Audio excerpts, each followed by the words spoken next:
And now unmute. We'll remember today to unmute. Hello, everyone, and welcome to the Stalwart Initiative. I'm Kyle, and today we are back with our Eberron campaign, second episode. Running deep. Shade and Cinder. And fuck, we are all in the wrong spots. Actually, never mind. Just, Yeah, we are. Yeah, pretty much. Okay, let's just do some maneuvering here. Nothing to see here, people. Nothing to... wrong one. Nothing to see. But, yes, we're back with Shade and Cinder, our Eberron, our D&D 5e Eberron campaign, and we are back with our fantastic, soon-to-be up in his rightful place, DM, Derek Sword.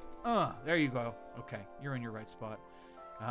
Logistics, you know, shit happens. PH, welcome. Good to see you again, man. Love Songs Cats? Love Songs for Cats? Okay, sorry. Good to see you too, as well.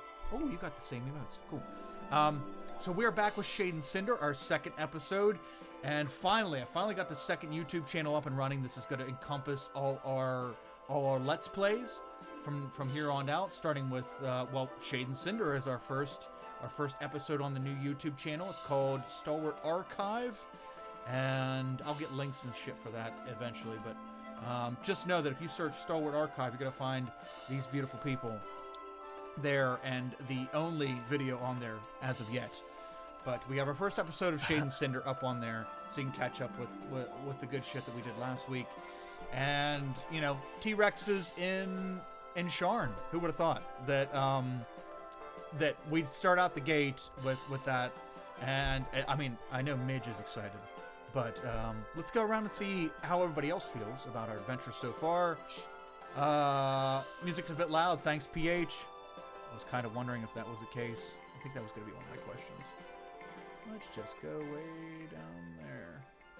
There we go. All right, let me know if that's still too loud. Thank you. The audio thing is still a work in progress. A lot of tweaking. So, let's go around and meet everybody for today's episode. Jill, can you tell us about yourself and Mourning and anything else you'd like to add going into this today? Okay. Hi, I'm Jillian of Midgard. Jill of Midgard on Twitter. Jillian of Midgard everywhere else.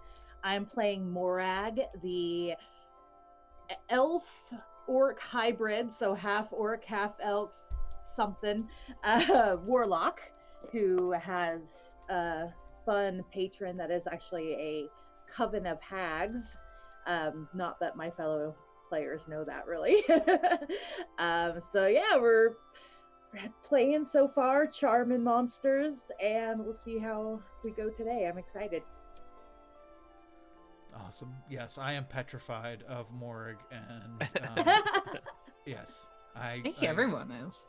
Yes, I hope my new employer, Mr. Cyrus, is able to keep me safe, because she is what you fear under your bed. So I kind of feel that she exemplifies the term "I'm scare-roused." I can see that. Sure. Yeah. Sure. Yeah. Yeah. Awesome. Yeah, but she's definitely formidable and scary at the same time. So I can see that. I saw that in our what was that? What was our last campaign? The lighthouse one, Derek, that you ran. Skyhorn Lighthouse. Yeah. Yeah. That the orc chick in there was definitely the same. Different presence, but definitely the same. So speaking of formidable beings, Nate, can you tell us about yourself, Cyrus, and anything else coming into this second episode? I'm Nate Holmberg. I'm Jillian's booth babe. We go to Comic-Cons together, and I attract all the nerds over with my good physical looks and charming personality. And then they buy things, and that's basically what I do. I'll be playing Cyrus Alderman. He's a paladin and noble knight from Karnath, where he follows the Blood of Bull religion, and so he's kind of cool with necromancy. He's not super devoted to a god, more self-improvement and looking to better himself and find the divinity within. He did yeet a Tyrannosaurus Rex across a platform last week, which was pretty cool. And yeah, he's excited for a nice, calm ride on a train where nothing bad happens and he can just appreciate the scenery, which is what I'm sure is going to happen today. Awesome. Yeah. I mean, we can all expect nothing but the calmest of commutes when it comes to D&D, and I'm sure Derek feels the same. So yeah, no, this whole campaign's like 3 sessions. I mean, you guys are almost done. It's just it's a train ride, and then we get there, and it's really not as bad as everyone said. Nobody's waiting; they just hand it right to you. Yeah, right. We're just civilians here trying to have a healthy commute. It's just 8 weeks of us smiling. Yes, just smile and wave, boys, smile and wave. Magician, thank you so much for the sub. Appreciate it. Thank you. Let's move on to Kay. Kay, tell us about Ramiel, yourself, and anything else you'd like to add for the campaign so far. Hey everyone, my name's Kay. I'm at ironic_cupcake on Twitter. Today I'm playing Ramiel, or Rami as I've been affectionately calling her in our Discord group. She's a half-elf sorceress, and she has the Mark of Storm. She's some sort of weird bastard child from House Lyringar. I think that's how you say it. I will learn how to say it by the end of the campaign. And yeah, I think right now she's going home to write a just really quick, hey mom, don't worry, I'm not dead. I just ran away to go on a mission with some strangers. See ya. And that's gonna be fun because I have to maintain the tropes I'm setting for myself of being a Disney princess, with all of my characters. So it'll work out, I'm sure. And I guess I've never had much luck with being on trains in any sort of tabletop roleplay game setting, but I'm sure this will be fine. Derek's nice. We're friends, so. You are a Disney princess with parents, though. That's a little weird, but we'll have to remedy that. Yeah. Excuse you. Speaking of that, so if you're gonna be a Disney princess, which one do you akin Rami to? I think we said my last character from last season, Nell, was Ariel. So if she was Ariel, I think Rami is from the sequel to The Little Mermaid. She's Melody, Ariel's daughter, because she has parents, and she's just I'm still gonna go run off and do a stupid adventure because people told me to. Oh wow. Impressionable. Getting into some Disney lore for you there, Kyle. Yeah. I'm sorry. I was good with the first one. The fact there was a sequel, it's just like any other sequel. In a Disney movie. Who are they? Awesome. So I'm looking forward to seeing how Rami grows over this journey. She probably won't grow because, we all said, it's a train ride and it's going to be very docile and everything's going to go fine. So yeah, it's fine. Speaking of docile, Derek, who would never harm a PC in his life. How you doing, buddy? How you doing? I haven't killed one yet. I'm doing great. Hi, everybody. I'm Derek Sword. I'm DSword16 on Twitter and Discord. I am here every Saturday. Every other Tuesday, I am on Uncanny Adventures for Call of Cthulhu. We're about halfway through that. And you can also find me as the co-host of the podcast Monster Crush, where we talk about different monsters and cryptids and whether they'd be good on a date and what Bigfoot dick like. So, yeah, if you're interested in monsters at all, you can find that wherever podcasts are found. And I will be your DM once again, and hopefully for all these Saturdays to come in this 12-week, now 11-week campaign. So welcome once again to Eberron, Secrets of Cinder and Shade. Yeah, actually, I do want to do a little bit of a retcon from last time, because one thing that just didn't really make sense, and so we'll kind of pick up in the story right after you all have signed your contracts. So you're still in House Cannith, the dragon-marked tower of the upper district of Sharn. Upon signing your contracts, you're each given your tickets for the lightning rail, and you checked over the map. You basically got a brief outline of where you were going to be going, what you were tasked with doing. You met Pondus Varus, who is the scholar from Wargrave University. You met Whistler, the Warforged, who are both going to be accompanying you on your adventure. And the thing that I put in last time that doesn't make sense is, why would Merrick's have you guys go anywhere else? Sharn's a terrible, dangerous place, and he wouldn't just have you go to a Golden Dragon Inn, which is like a Motel 6, basically. He'd offer you a place to stay. So he is going to offer you a place to stay. So he notifies you. He says, the train leaves at noon tomorrow. In the meantime, you're all welcome to stay here within Cannith Tower. If you must address any issues within the city, Sky Coach will take you there. Now I think you all deserve some rest, and please feel free to make use of the tower's facilities at your leisure. And so you are all welcome to stay in Cannith Tower. You are given rooms. So would you all like to do anything? I know that Kay, your character definitely had something in mind before bedding down for the night, but was there anything else anybody else wanted to do? Get dressed? Yeah, I'd like to send for my retainers, if we could send out a carriage to go pick them up. Sure. So yes, the attendant that greeted you at the door is now going to see to whatever issues you have.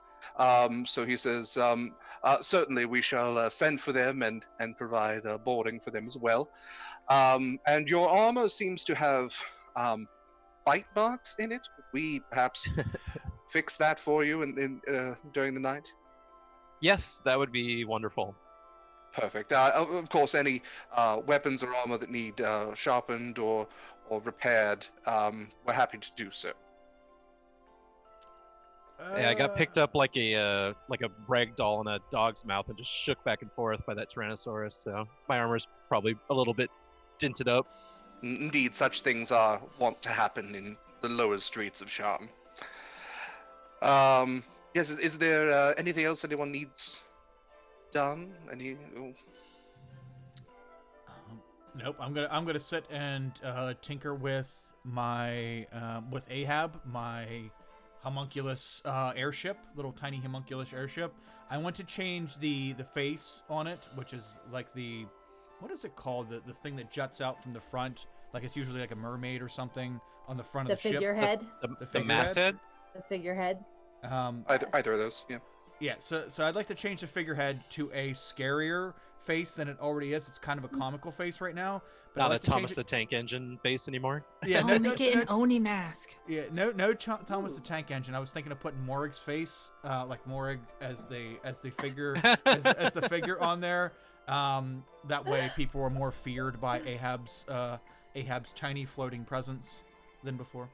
Absolutely. And actually, when the attendant sees you, he says, if you'd like, House Cannith is, of course, known for its making. You're welcome to our shops below. They have all the tools you could possibly want and an adequate workspace. It's okay. Just step back. I got this. And I'll Very well. do it myself. Try to showcase my own work here. Okay.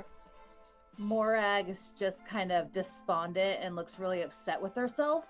And like you can hear her mumbling, "Gold? Like what the fuck are we supposed to do with gold? I should have bargained his firstborn.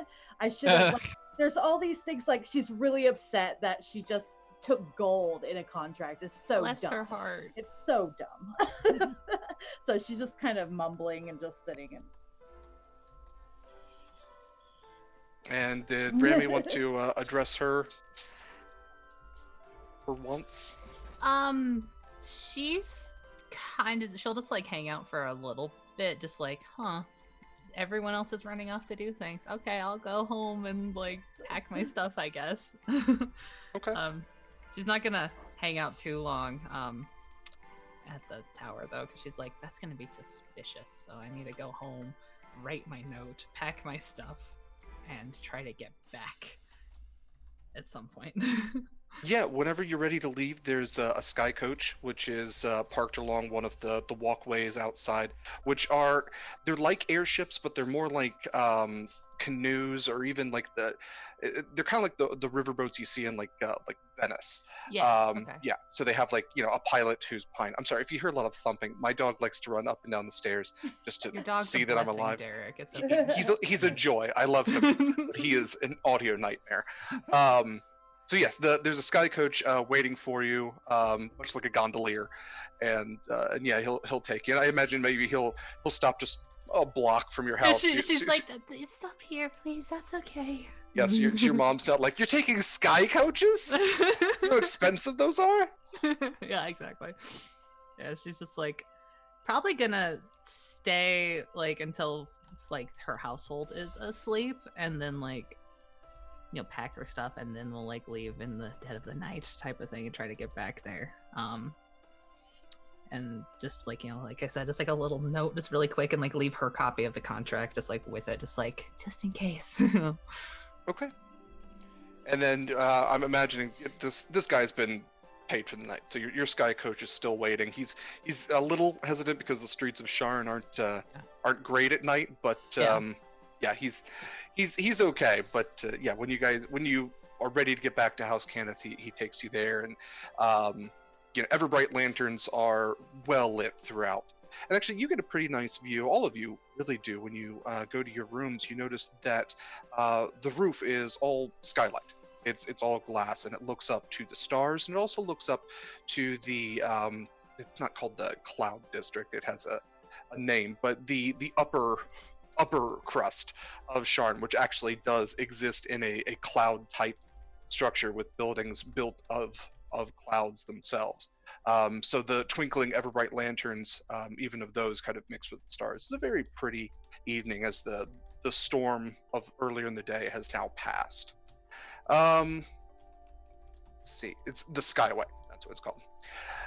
So yeah, every now and then, as you're kind of getting down and resting and maybe looking up to out the window, you might see a gargoyle fly past, or a tressum going after some pigeons. Maybe you see a sky coach moving up to the Skyway. But otherwise, your nights are pretty much unbroken. You all get a decent amount of rest, unless something happens otherwise to you that you would like. But yes, nothing interrupts your sleep. So dawn breaks now over Sharn. A city that finds little rest awakens once again, groggily as always, and the shadowy figures that prowl at night are once more committed to their back alleys and drainage pits. How did you all sleep? I guess that's a good question. Morag doesn't sleep. That's right, Morag doesn't sleep. So Yeah. So what did you do during the night? I stayed up and put a very detailed description and illustration of each of my new party members into my Book of Shadows. That makes me anxious, Oh. personally. I wish I knew that. Oh, my. Yes. It's way more innocent than it sounds. Morag just has a diary, and she's just like writing about her new friends. Yeah. Yeah, but when you include like Book of Shadows as the title of the diary, then yes. Bound in human skin. Yeah. Pretty sure one of my relatives was help made that diary, well, the binding at least. Came out of his hide. Yep. Rest in peace, Uncle Larry. Midge, since you were working on Ahab, go ahead and roll me a tinkering check. Sure. Tinkering's what I do. Uh-oh. All right, well, luckily I have 2 instances of roll 20 up, although chat's going to have to deal with my roll here for a sec. Because the second one just kind of went kaplooey. Yeah, roll 20 is not being very cooperative right now, everybody, with the high traffic, because so many people are off school and work. Yeah, everybody's home, everybody's playing something. Yeah. Did that do it? Those nerds. There we go, 17. Yeah, so you were successfully able to transform Ahab's very friendly visage into something a lot more reminiscent of Morag, a lot more intimidating. Some tusks. Yeah, definitely somewhere between horny and terrifying. Yeah, it's really it's skirting that very odd line. Cyrus, when you wake up, your armor has been repaired, your weapons have been polished, and it's actually waiting on kind of like an armor rack, a clothing rack inside your room. Yeah, Rami, I'm assuming you got as much sleep as you could, but yeah, a full night's rest regardless.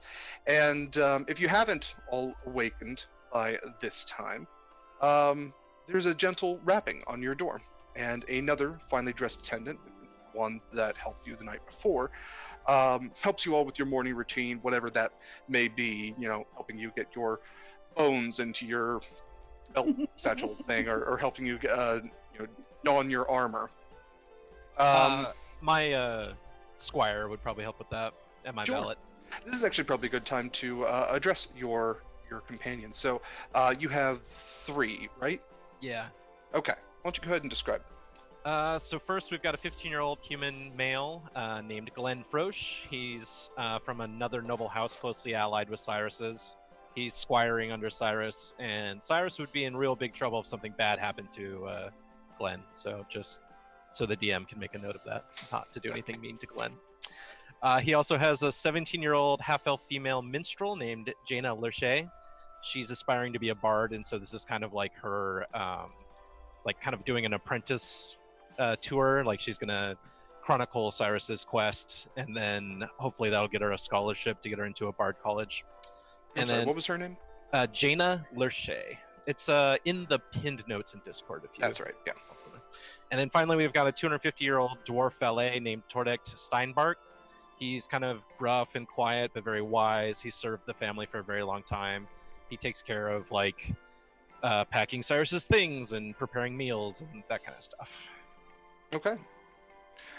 So yeah, I imagine there might be a little bit of a clash, considering you've brought your own staff when a staff already exists, and maybe there's a lot of too many cooks in the kitchen sort of thing. But yeah, I would imagine Tordek would just be pushing the house Kenneth servants away and being like, "I'll take care of this. I don't need your help for this." Okay. So he'll take charge. All right. So yeah, the rest of you are all help to your morning whatevers. If you did leave clothing out, it's been cleaned and pressed and ready for you. And when you all are ready, you are led to a dining room, which is off from the center hall in an opposite side from the office where you assigned your contracts. And once you enter, you are joined by Pondus and Whistler, and you see an expertly crafted oaken table that sits at the center with enough chairs to seat over 20 guests. The roof, once again, is an open skylight with soft daylight pouring in, and the rain of yesterday, fully gone. It's a nice clear day today. The walls feature metal panels that have been raised and shaped to show a collective image on either side. The far wall shows a lightning rail blazing down the tracks, and the wall closest to you shows a fleet of airships.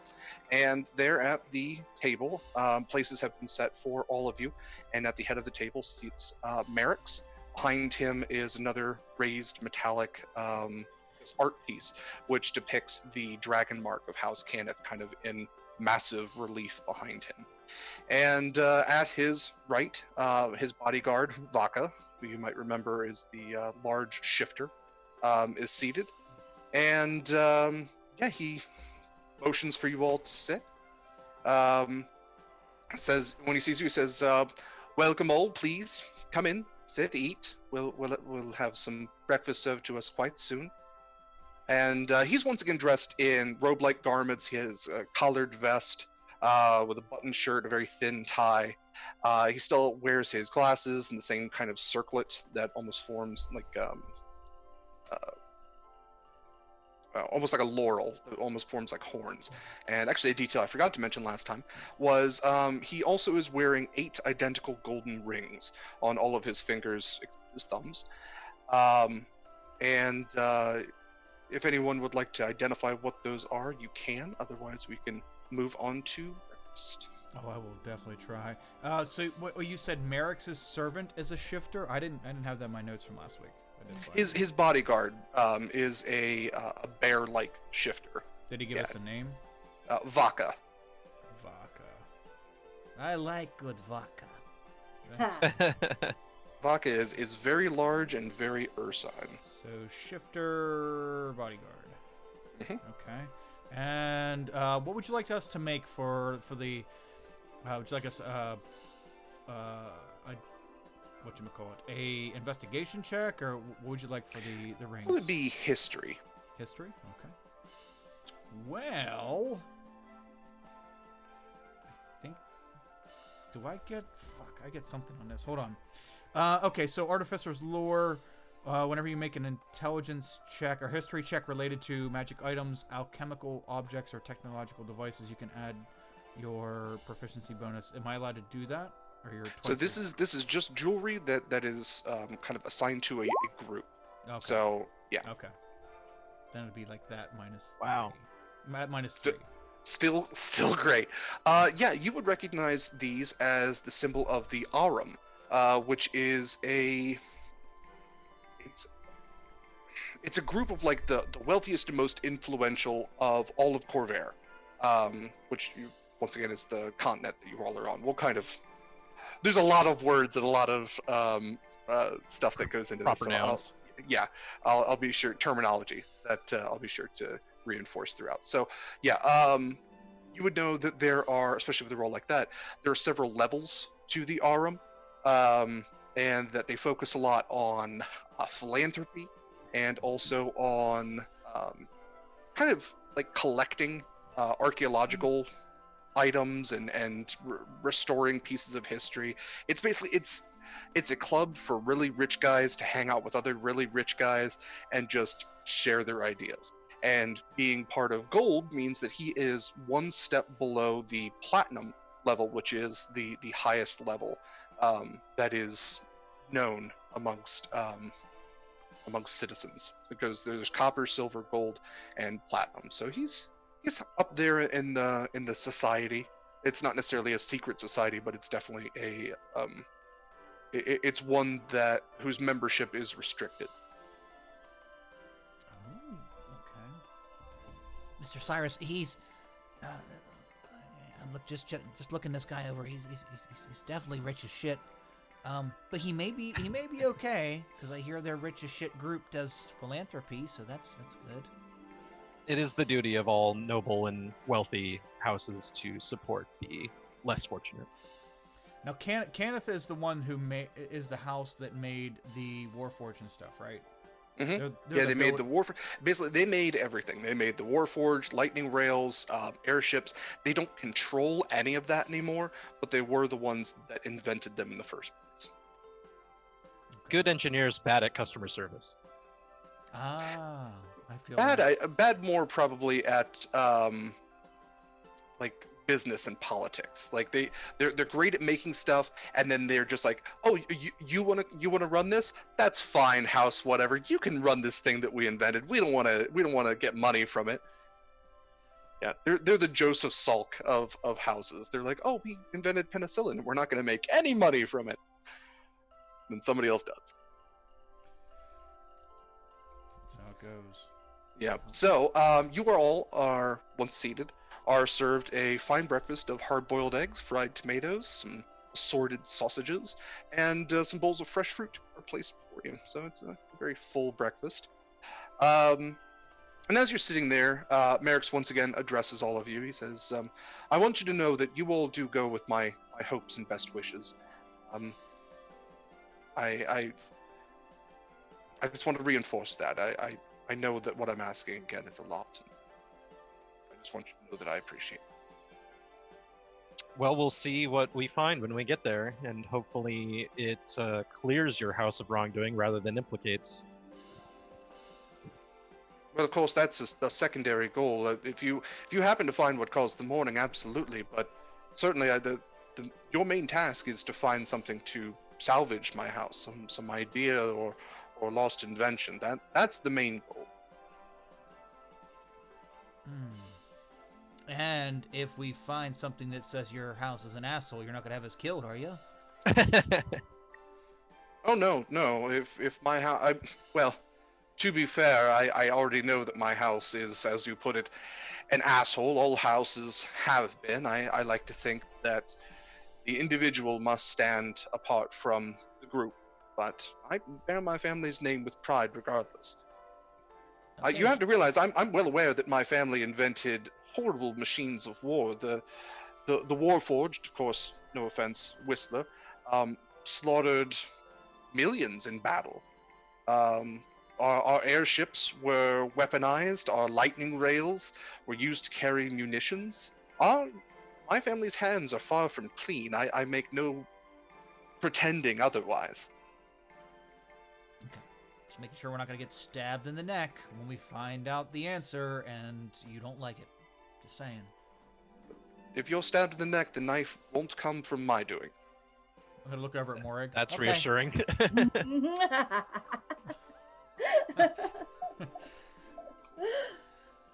I don't have a dagger. I do have a sickle.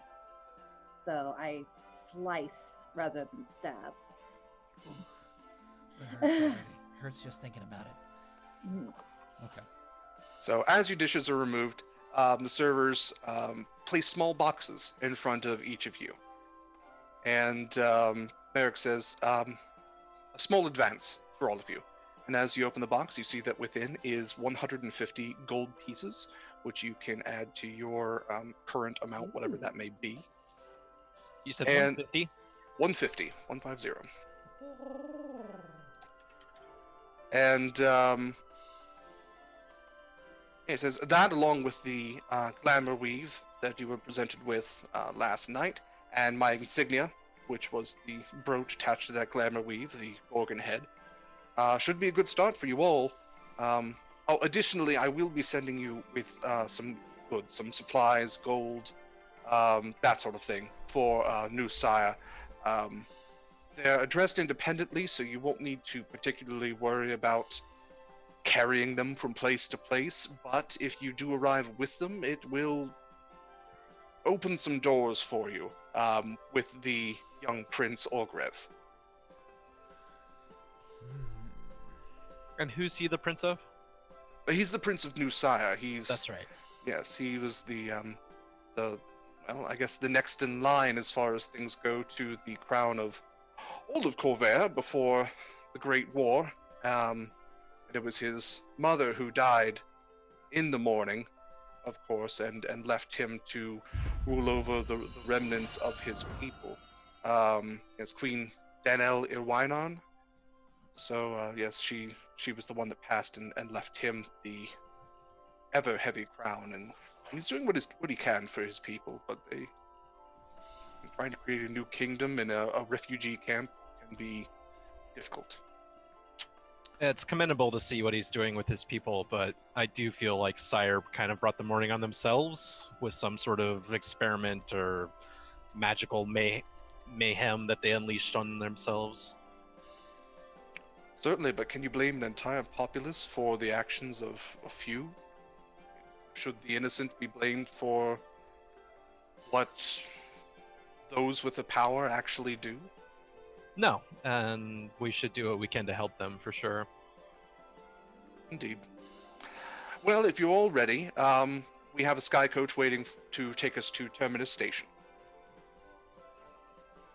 All right, let's head out, I guess. As ready as I'll ever be. She's so young, so innocent. She's the baby. She's gonna die for sure. Does Midge actually say that out loud? Well, if Cyrus said what he said, then yes. Yeah. Yeah, if Cyrus said about her being so young and yeah. She just kind of like shrivels, like, oh. Her death will be the glue that brings us together. Yeah. See, I've already had one character die on stream. Like, yeah, it's always me. It's always my character. Every campaign, Cave likes to bring people together right at the end, you know?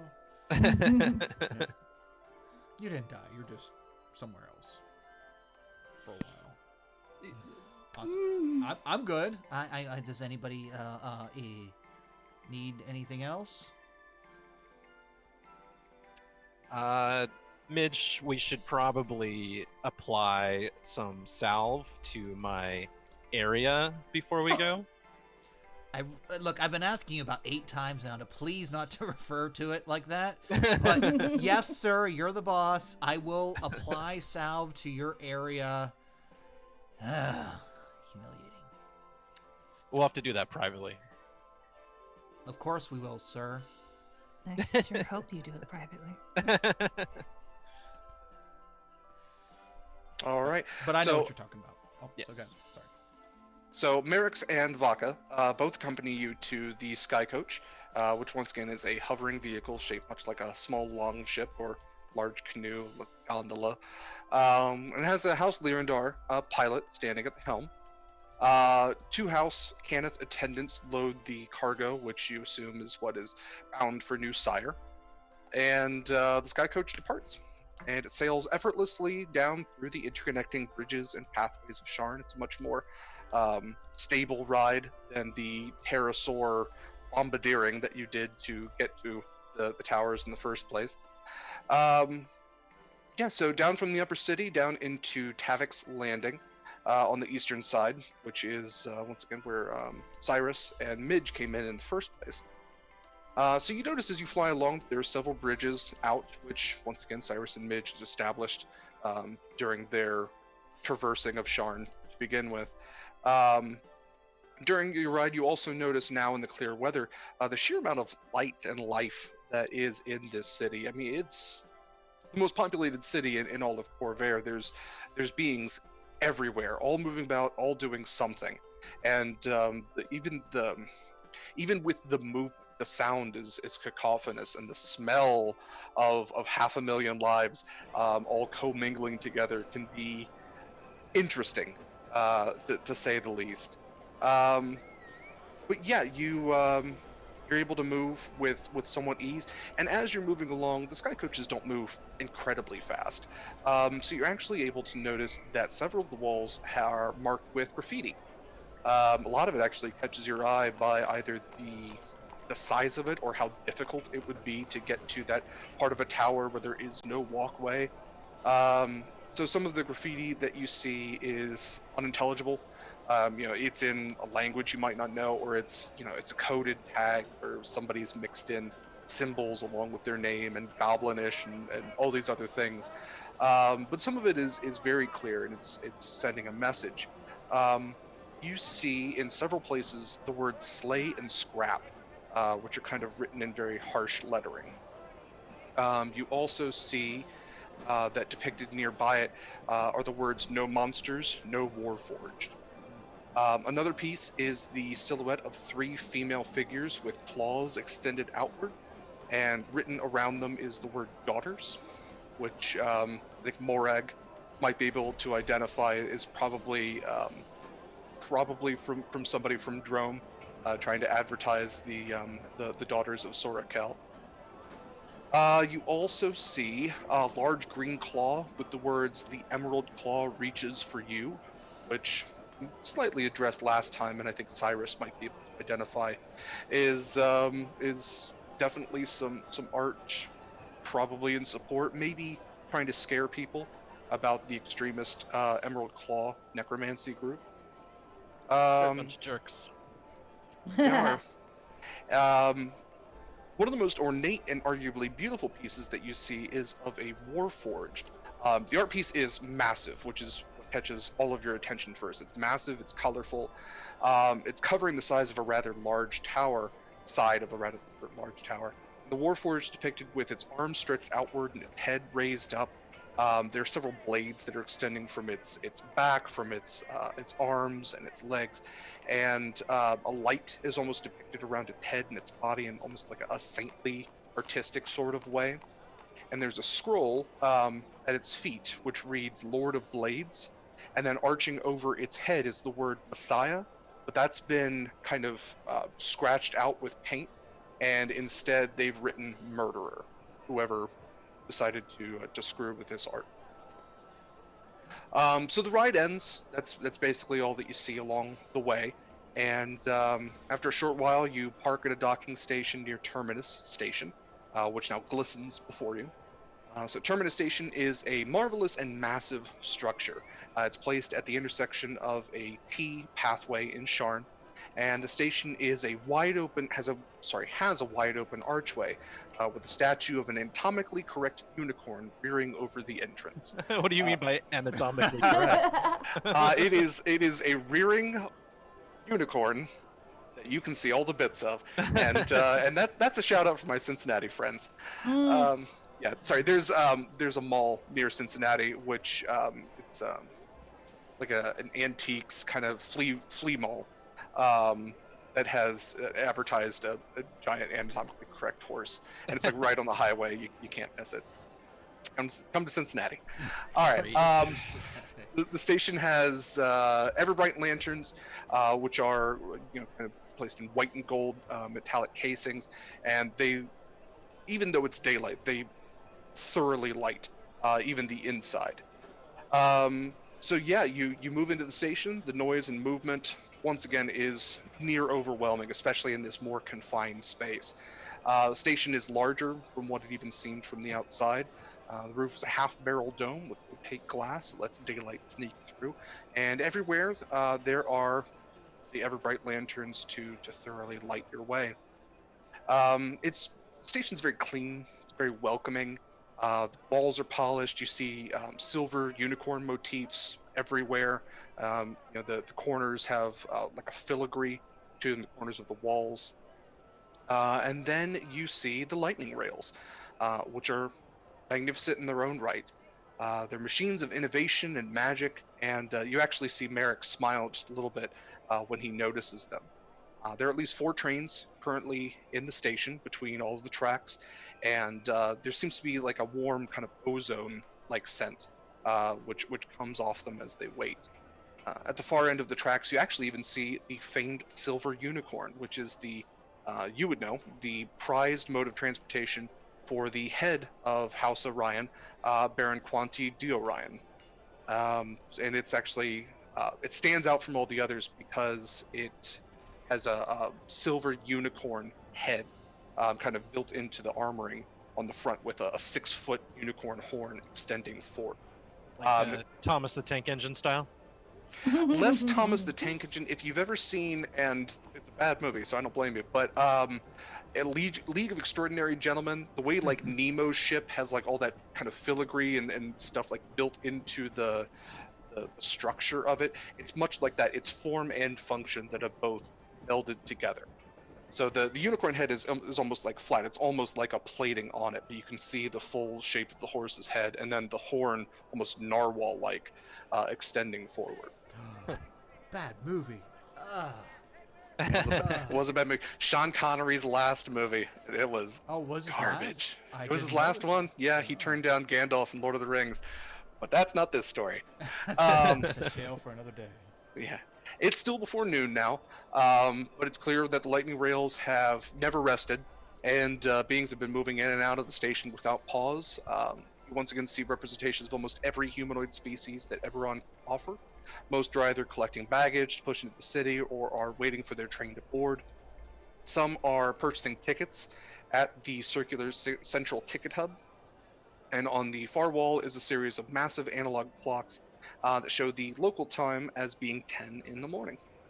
The wall also has 3 slots beneath the clocks that note that it is the 21st of Olarun in the year 999. So, just one day since you've begun. To your right, you see a House Orion post office set aside with open glass windows and an older human female, stands behind the desk surrounded by postage supplies.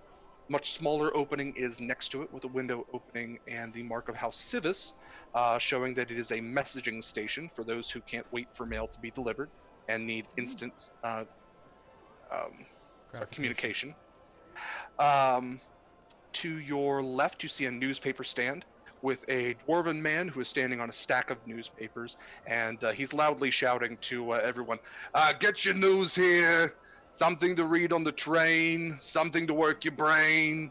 We have it all. Andarian Scroll, Breland Ledger, Sean Inquisitive for you weirdos, Corenberg Chronicle. We got puzzles for the kids. We got comics for the adults who still want to be kids.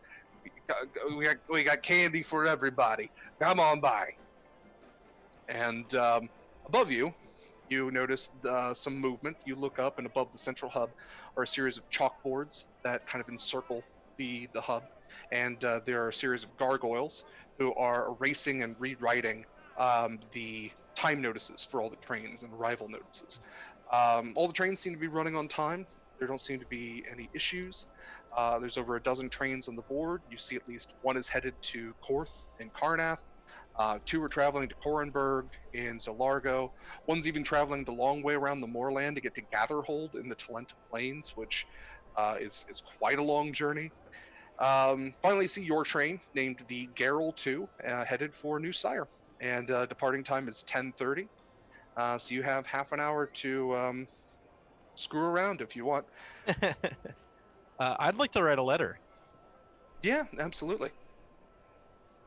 So I'll go to the letter office. Yeah, the House Orion post office. Yeah. As you walk in, kind of a bell sounds off, and the older woman behind the counter kind of jolts awake. She goes, "Oh, hello. Welcome to House Orion post office. What can I help you with?" I'd like to send a letter to Karnath. Oh, absolutely. Do you need stationery? Yes, please. Okay, and she provides you with a pen and paper. Oh, the Karnath. All right, well, go ahead and write your letter, and we'll get this addressed. And so I'll just write a short letter to my parents, letting them know kind of the details of this quest and what's going on, where I'm going, where I'll be. They're other than Midge and my retainers, they're the only ones who know about my aberrant dragon mark. So I'm just trying to keep them abreast of what's going on. Okay. Let's see if there actually is anything addressed for. There's special services. What's that? Spellcasting. Nope, that's not it. Yeah, there's something about mail. Are you gonna buy some comics and some candy? Fucker, you know it. I'm gonna be getting some comics, you're sure. Yep. Ramy's gonna go buy some candy. But watch this. And while he's looking that up, I'm gonna go over to the dwarf who's selling the comics and flip him a silver and say, "Give me your however many best comics that can buy." But before I flip the silver, I'm going to use my magical tinkering on it to make it permeate a smell and make it smell like a fart.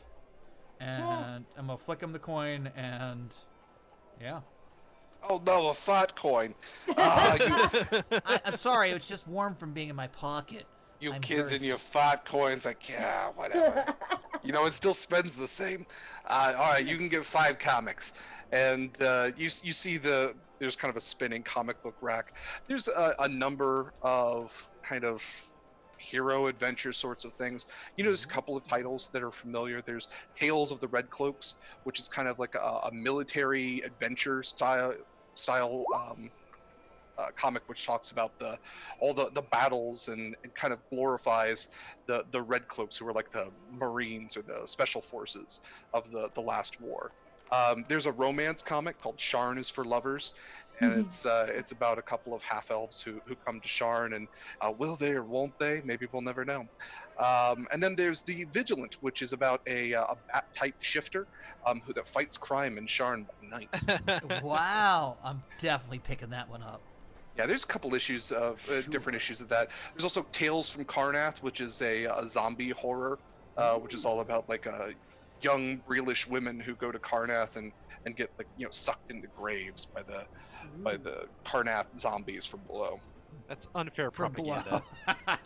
For blow. I love it. Hey Cyrus, did any of your people do this one? This is awesome. For blow. We don't use the undead like that, Midge. I've told you several times. Oh. Sorry, I forgot.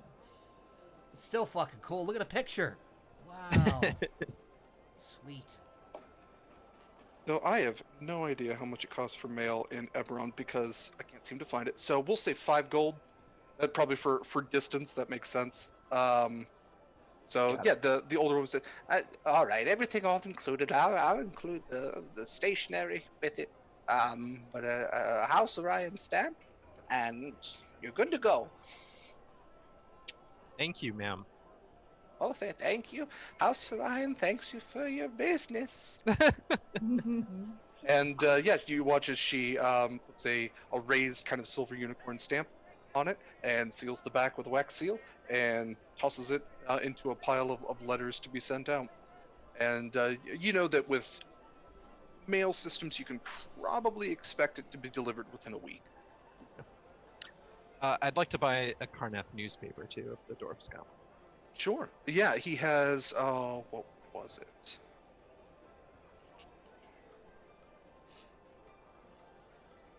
I don't think he has a Karnath newspaper. I don't think Karnath is known for its newspapers, and it's not one that's advertised here. So he has the I thought you mentioned it. There's Ondarian Scroll, Breland Ledger, Sharn Inquisitive, Korenberg Chronicle. Yeah, the Korenberg Chronicle. Yeah, that's Korenberg is in Zillargo. That's Zil Gnomes. Oh. But that's the most reputable. That's like the New York Times and Washington Post combined. Yeah, I'll take one of those. Okay. Yeah, you pick up and toss him a copper. That's all he needs for the paper. And you see the headline is still from yesterday. It says, "Looking back at the Mourning 5 years on." And the headline article is kind of about a lot of the areas around the Mourning and theories about it, and accounts from people who have supposedly been in it, and tales of abominations and all sorts of weird stuff. But it tries to be as reputable with its journalistic integrity as possible. But a lot of it is surmising because not a lot's known. Cool. I want to buy some candy. Oh God, what are you gonna do with that candy? Rammy's gonna go buy some candy too. Build a house. I want to buy some candy. I look at for the pulpiest, most salacious bodice ripper novel that is on the shelf somewhere with a big burly half orc on the cover or something like that. Oh yeah, yeah. We keep those behind the counter, because of the kids. But yeah, no. Yeah. Candy and porn, I dig it. Yeah. To read on the train. Yeah. Everybody needs to read something, 50 Shades of Green. Yeah. Cyrus gives her kind of a side eye as he's reading his newspaper, and just goes and goes back to reading it. Flicks the newspaper. Yeah. But you get your bodice ripper and candy. All in all, it's a silver. Okay. And then I sidle up to his little Glen boy. No! And I say, I hold out a piece of candy and I say, "Whatever magics or trickery bind you to your master, I can break. You let me know." And I hold out the candy to him. Hey, you're in charge of those NPCs. I'm not going to make them do anything, so. I'm fine if you want to take over them. Glenn's not Glenn's not bound by magic. He's bound by duty and honor. No candy can break that. So Glenn looks at you and goes, "No, ma'am, thank you." Yeah, he's very shy and kind of not really boastful or anything. He's kind of a quiet kid. His voice cracks just a little bit. He's got some peach fuzz coming in. Yeah. He tries his best though. I nod. All right. Rami, you get your candy as well. Let's say. It'll be a silver for you as well. She finds like there's like too much. She's a kid. She's like, she's never been to this station. She's like, these are like souvenirs. They're like, this is all weird stuff. Give me. And she's just like, I don't know how long I'm gonna be on a train. Like, I need food. Yeah, no, you got the hobgoblin chocolate. You got some Callister pops. Yeah, you know. Entirely being upsold. Callister pops. They'll blow your mind. They give you good dreams. Yes. Okay, so yeah, you all have decked yourself out for your travels. You see Merrick's kind of after you've done your purchasing, whatever he calls over one of the station attendants, who comes over with a cart and loads the supplies meant for new sire. And the attendant addresses all of you, says, do any of you have any baggage you'd like to store in the cargo car? I'm sure I have a lot. Could I keep my stuff with me? Certainly, as long as it's not boxes and boxes of things. It has to fit in the overhead bin. Well, you all have suites. It just needs to fit in your suite. If you're traveling with a horse, that would be something I wouldn't advise taking with you. Well, okay, I'll just keep mine with me, thank you. Yeah, I've probably got luggage that needs to go back there. Okay, what's all in your luggage? Well, I mean, I have 3 retainers, so they probably have clothes and some things. Just personal effects, clothing, extra clothing. Cyrus probably has some like fine clothes he has to wear for special events and stuff that he keeps with him. I'm sure Tordek probably has some like cooking supplies and stuff, things like that. So speaking of, have you purchased tickets for your retainers? No, I was going to do that. Okay. So let's see. So like 3 coach tickets probably? Yeah, I'm trying to remember what this train all has. This train has... Here. It has 2 first class cars, which are both full. It has a sleeper car, a standard car, which isn't for sleeping, and then it has steerage. And how long is our train ride going to be? 48 hours. Okay, so we'll need probably like 1 sleeper car would be good for them, maybe 2, depending. Yeah, I mean there's 1 bed, so that is up to you how comfortable you want to keep your retainers. How much is it?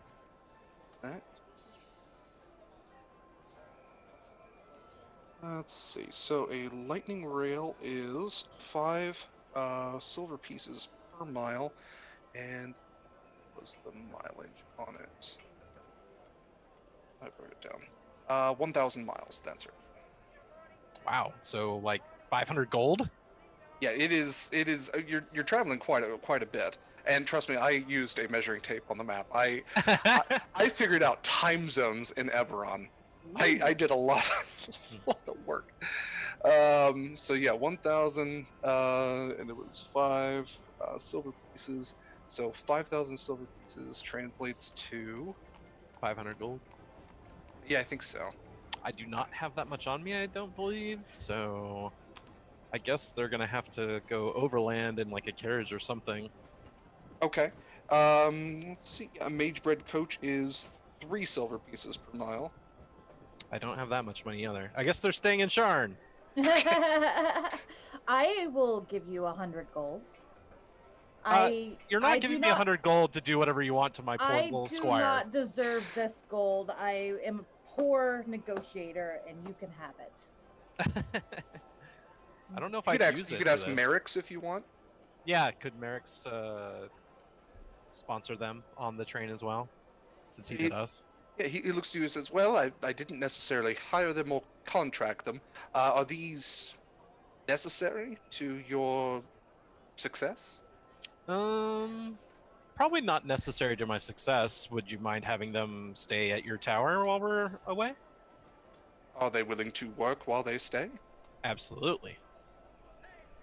Well, I think that's only fair then. Certainly, I could always use, so you have a squire, a minstrel, and a valet. Mm-hmm. Yes, I suppose I could keep them busy while you're gone. Thank If you. that's all right with you. Yes, that should If be fine. necessary, I'm sure we could work something out. We've got to keep them out of danger either way, and it sounds like where we're going is going to be pretty dangerous. I can assure you of that, and I can also assure you that my house is one of the safer places in Shan. So certainly, yes, you three, if you like to accompany me, welcome to House Cannith, if it not be temporarily. Thank you, Max. And let's see, where was something else up? Okay, so also the attendant's still standing there while you're trying to figure all this out, and he says, also, I will be needing to take your weapons. It's standard, and Merrick's actually cuts him off. He goes, they're first class, and they bear my mark. I can vouch for both them and their armaments. And the attendant nods and smiles, says, oh, of course, Patriarch. Yes, of course. And Merrick looks to you all. He says, well, it seems we've arrived with plenty of time. You all seem to have gotten something to do on your train ride. I'll leave you all to your task. Remember that you have first-class tickets, and you bear my mark, so do act accordingly. The Gorgon can open many doors, but bad actions can quickly close them. You all have your gold, your cloaks, my instructions. You have Whistler, you have Pondus. I'm not sure there's much more that I can do for you now. Farewell. You also have my best wishes, and give my best wishes to the prince as well. See him. Well, Sorry. Thank you for everything. Hopefully, we'll have a successful quest. Pray that you do. Actually, at this point, you hear something strange from behind. You hear a female voice yelling. Sorry, my dog. You hear a female voice yell, "Merrick's!" And you all turn around to see an older but very beautiful woman.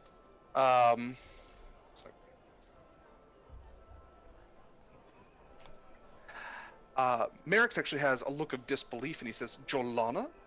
And she rushes to him with a wide smile, arms open. But the moment before she actually is able to reach him, Vaka extends his arms out from seemingly nowhere with amazing swiftness. He catches her by the throat and by the arm. And It's hard to find good security people. It's only then you see that her Morag hand has blushes. a jagged dagger in it. She struggles for a moment against Vaka's grip, and you see that he grits his teeth and snaps her wrist while twisting her neck, and she falls limp into his massive bear-like hands. But as she falls limp, you also notice that her form begins to change. Her tanned complexion and black hair both begin to pale, and within a moment she is reverted to the form of a male changeling. Merrick is clearly unsettled, but is trying to hold his composure. He turns and says, "Thank you, Laka." Laka looks to him and says, "She didn't smell right, and there's no way in Khyber that your aunt would ever be glad to see you under these circumstances." Wow, that was something. There's like a little like girlish shriek from Rami, like when like neck gets snapped and stuff, and she's just like, "Ah!" Are changeling assassins often after you? Merrick looks to you because, admittedly, this is a first. But to be fair, I've been expecting this for quite some time. I am. I'm a person who, I suppose, should be expecting these things. I'm sorry. I'm a bit thrown off. Yes, people in my station. I suppose this is just part of the job. That's why I have Vaka. Can we like investigate this assassin? I'd like to see if there's any like determining characteristics or marks on him that might show where they came from. Go ahead and investigate. And as you do, too, Sharn Watch are walking over as well. So you can go ahead and roll an investigation check. Oh, my specialty with a big ol' -1.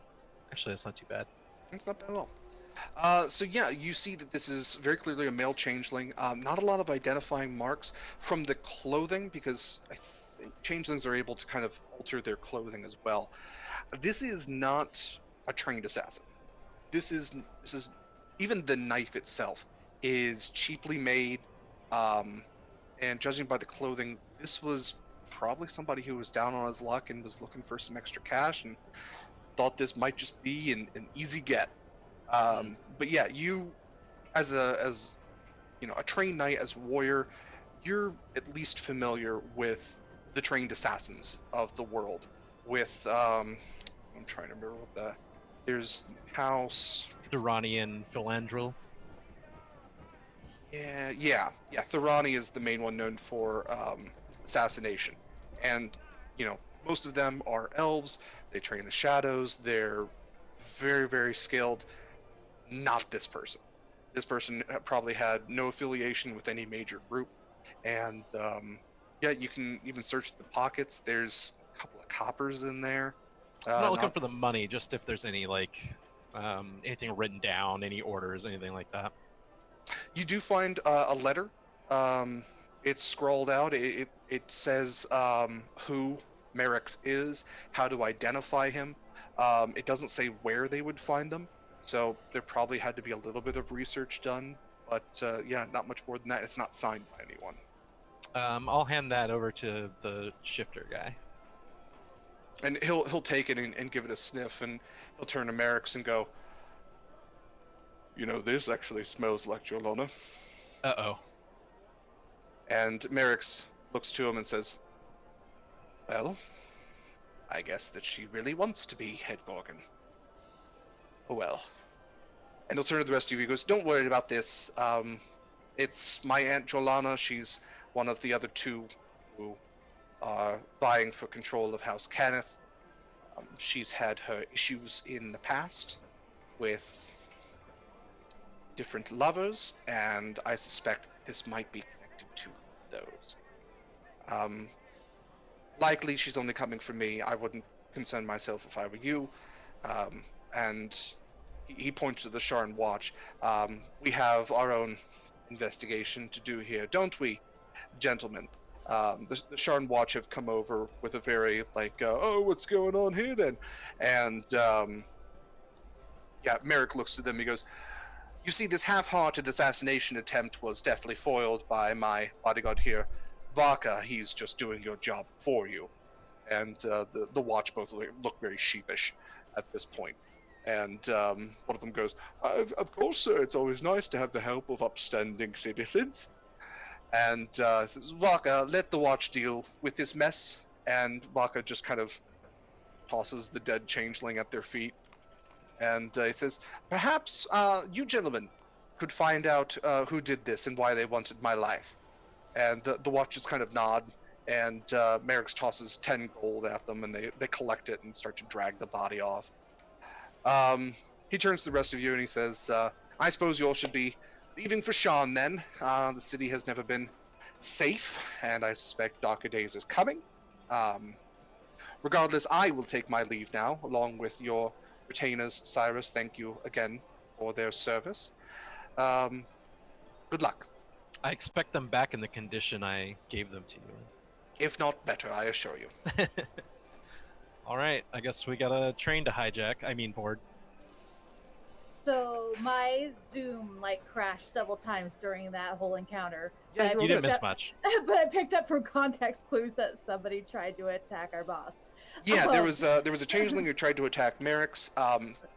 Merrick's bodyguard took him out, and Cyrus did a little bit of investigation where you figured out that it might have something to do with Merrick's aunt, who is has an odd reputation, but is also vying for control. The individual is dead. Yes. Neck snapped and totally dead. Do I have a bit of time to harvest something from the body? What? How much time? On the train platform? You're just gonna I just take need out a a little liver? bit of blood, and a little bit of blood? a little bit of blood. Okay. How much blood and how much time do you need? I guess that's the question. A little vial of blood. That's all I need for a spell. It's a spell component. Yeah. When Vaka broke the wrist of the changeling, it was to the point where the bone came out of the arm. So he does have a little bit of blood on his paws, and I think that if you asked Vaka, he might ShamWow it into a vial for you. Okay, I would appreciate this. Will help us in our job immensely. Okay. He just kind of he shrugs and goes, well, I was gonna wash it off anyway, and just he squeezes his paw and the bear-like fur, just drops some blood into a vial for you. Thank you. I wink and I. And do be careful with that. Blood is sacred and powerful. Cyrus would know that. So I am well aware. I'm pitching you a bunch of crap, but I might have spells that require like material components of like blood. I've got some like really necromancy spells going on. Yeah. Don't shame me. Yeah, right.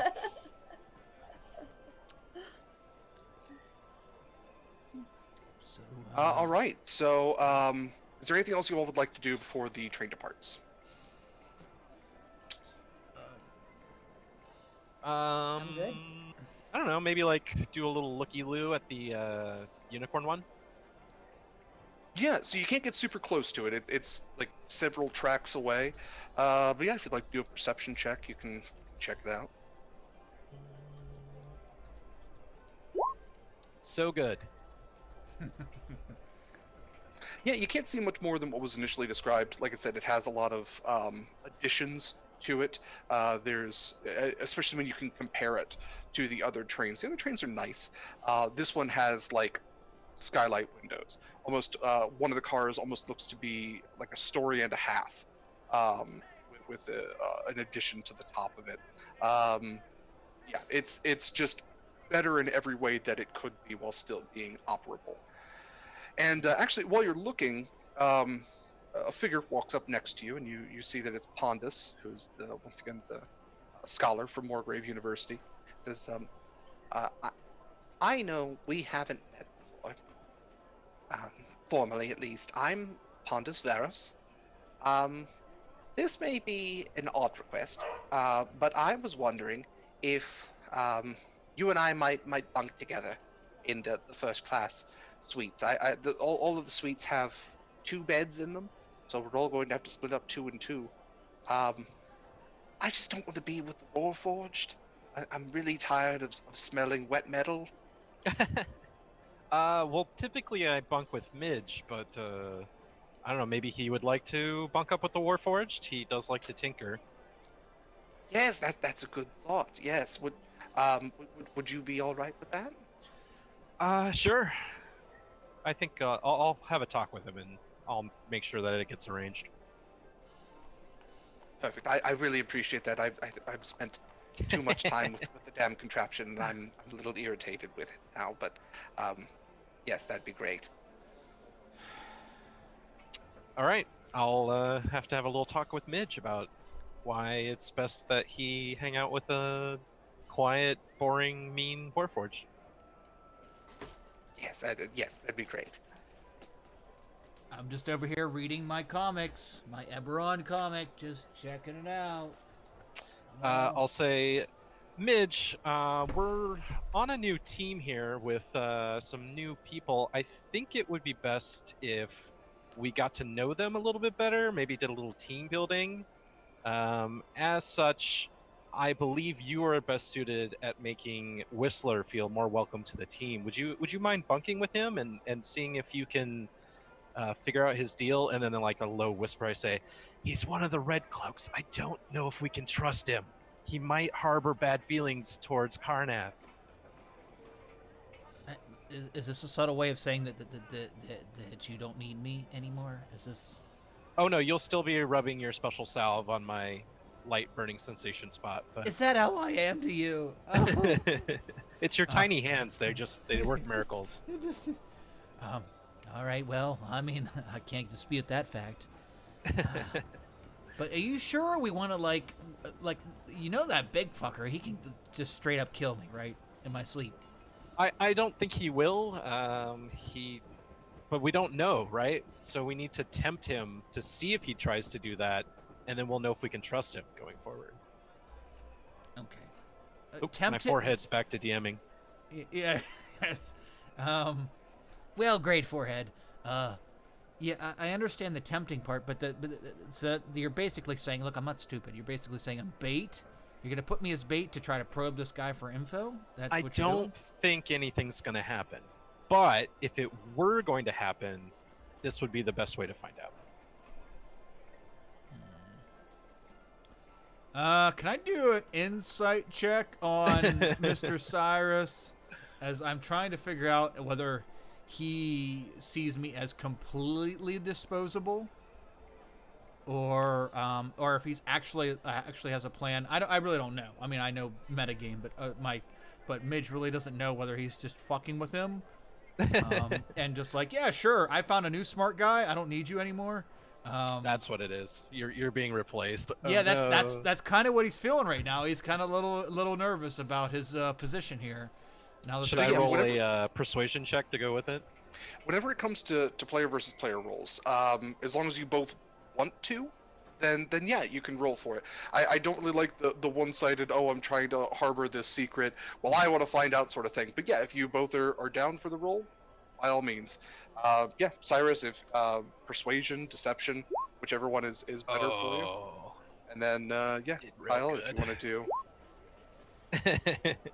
I'm very persuasive. Okay, so yeah, okay, I see exactly. Okay, I just wanted to see if I could, if I thought that he might be trying to replace me. Okay, you are irreplaceable. Yeah, your tiny little hands working miracles. No one can replace they that. They are every day. Till I get carpal tunnel, then I'm fucked. But, yeah, just try and make him feel welcome. Find out what his deal is. Make sure he's not harboring any ill feelings towards me or Karnath or us or anything like that. Why couldn't you get? If you don't like this assignment, Midge, I guess you could bunk up with Mourning instead. Maybe you'd like to, kind of find out a little more about her. No. This is we're good. We're good here. We're good. Relax. There's a difference between being in peril and having your soul taken away to some awful land. No. We're good. I'm just saying, like, it probably would have made more sense for me to bunk with the smart person that I could have, picked his brain instead of the muscle. I don't know what I'm gonna get from the. I'm okay with Warforged. I don't have any Well, don't judge a book by its cover. Maybe he's very intelligent. We don't know. We haven't talked to him yet. True. I don't have any judgments because of what he is. I just, I'm trying to, get my in with the scholarly folk. But whatever. You're the boss. So you know what? I'll bunk up with the scholarly guy and put in a good word for you. How about that? Okay. Every little bit helps. Appreciate it. Thank you. All right. Sorry, I'm seeing that Paladin Hulk added an NPC to our campaign, so we will be fitting somebody in soon. Yeah. That doesn't have to be like this episode. You guys can get together offline. Typically it's me, but yeah, that's even better if it's yeah. You guys can get together offline, and then we'll Yeah, he gave me the character, so I will tie them in probably in the next couple episodes here. Maybe within this one, because we will be on a train. Okay, so 10:30 rolls around on the clocks, and a voice booms from above. Now boarding. 10:30 to new, sire. First class only. Now boarding. First class on the Geralt 2. And you see the closest train to the station edge, to the platform edge. The doors open, and the second and third cars, there are 11 cars in total, and a metal ramp extends down to connect the train to the platform. 10:30 already? I feel like I've been experiencing a dissolution of time in the last couple minutes. That went fast. Yeah. In and out of consciousness. Yeah. Oh. All right. So Jillian, are you all boarding? Is there anything else?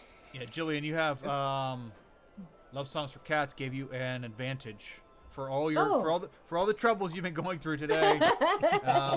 You now have That's an advantage nice. to use at any point. Excellent. Thank you. Rammy's just gonna get on the train and try to like. She's like, I just saw somebody murdered. I'm gonna go. Oh yeah, there was the murder thing, wasn't there? Oh yeah. Just a small one. Yeah. Small Just murder. a little murder. It wasn't a big deal. Yeah, in Sharn, it's just a Monday. Wait, Yes. it's Tuesday now. It's Tuesday now, yeah. So as soon as you enter the train, you're in the second car now. So there's the helm, and then one of the first class cars, the second first class car. There are 2 first class suites per car. So 2 of you will be in the first car. 4 of you will be in the first car. 2 of you in the second. Yeah, and There's as soon as 6 you, of us total. Is that right? there's 6 of you total. Yeah. So there'll be somebody else in one of the cars with us, right? Not at this time, but yeah, when you're greeted by a smiling, clean-shaven man, he does address that that you are picking up a second group of people, I believe in Rote. Oh, okay. Yes, because you will be passing through several places, and we'll address all of that. So let me go ahead and fill out my Khorvaire map. The other one's attached to the wall now, so I could measure. And yes, I did include time zones, so you will actually be gaining an hour as well once you get to a certain part. Because we all deal with time zones. There's no daylight savings time in Eberron, so thank God for that. Yeah. All right. Yeah. Let's see. So yes, there is a smiling, clean-shaven man. He's wearing a navy coat with ornate silver buttons and silver trimming. He has a silver chain that extends from the inside of his coat to a unicorn badge on his chest. He says, welcome all. I am Chief Steward Parson Diorion. I am here to personally see to your comfort during this trip. Should you need anything, I will be the first to respond. I will ask that one pair of you move to the next train, as we only have 2 first-class suites per car. So who would like to be in the second first-class car? It's still first class. Oh. I'll go. I guess Rammy has to go with Morax, Yeah. since it sounds like they're bunking together. They're gonna be roommates. So. Good luck. Good luck, Rammy. Good luck. All right. So yeah, Cyrus and Pondus, you both go to the first suite. Midge and Whistler are in the second, and Rami and Morag are in the third. All right. So after you are settled, a slightly muffled voice can be heard from outside, indicating that they are now boarding the sleeper car. Not much after that, or long after that, you hear the steerage is boarding as well. And next, a voice is heard from within the car. You hear a click, and then, welcome passengers to the Carol 2, one of the finest trains to ever grace the Orion rails. I am Gregor Diorion, your pilot with your co-pilot, Victor Diorion. We are expecting clear travels today along these rails with clear weather throughout our trip. This train will be stopping in Rote, diverting from the rail line to Hathriel, and continuing to Starlasker, where we will then divert south to New Sire. Total trip time is estimated at 48 hours. The co-pilot and I will try to point out interesting sights all along the way, and should you need anything throughout our trip, the stewards are happy to assist. We ask that you now take your seats as we prepare to disembark. I don't have to incite that. That motherfucker sounds like a legit pilot right there. That's He real. was I'm born a convinced. pilot. Yeah. I feel in safe hands now. We're good. Yep. So you feel the car slightly rise as you take your seats, about 5 feet into the air, and you start to hear kind of a humming from below. And with a loud horn sound, the train lurches forward, and before long, you are out of the station and onto the wide open lightning rail trail. All right. Is it this time the voice comes over and goes, Ladies and gentlemen, you may now leave your cabins and seats and wander the train. Please respect any restricted signs and keep out of the helms and galley. We thank you once again for using the Orion Lightning Rail, and please enjoy your travels. So yeah, train's moving along steadily at 30 miles per hour. Yeah, the steward is outside of the first car. He's kind of walking back and forth to make sure that things are going along, and yeah, you have free reign of the train should you want to do anything. You also, so your suites, I should say, because that's important to note.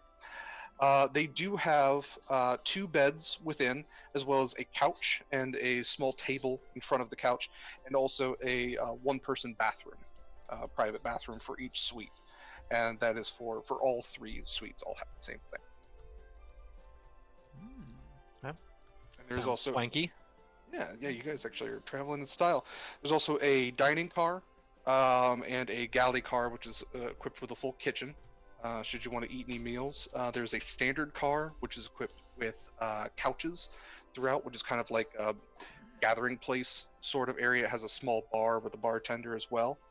There's the sleeper car, which is just kind of small. You basically have a bed and like a small desk and chair. And then there are 2 cargos, which are attached to both of the helms. There's a helm at the front and the back. And and the steerage is in the very back as well for those who are traveling on the cheap. But even the cheapest isn't very cheap. Like, you still have to. That's right. Even the somewhat cheapest wealthy. isn't cheap. Yeah. Okay. Ramiel, Yeah, go ahead. did you yeah? try these wild berry gushers? Did you get these? Gosh. They're quite good.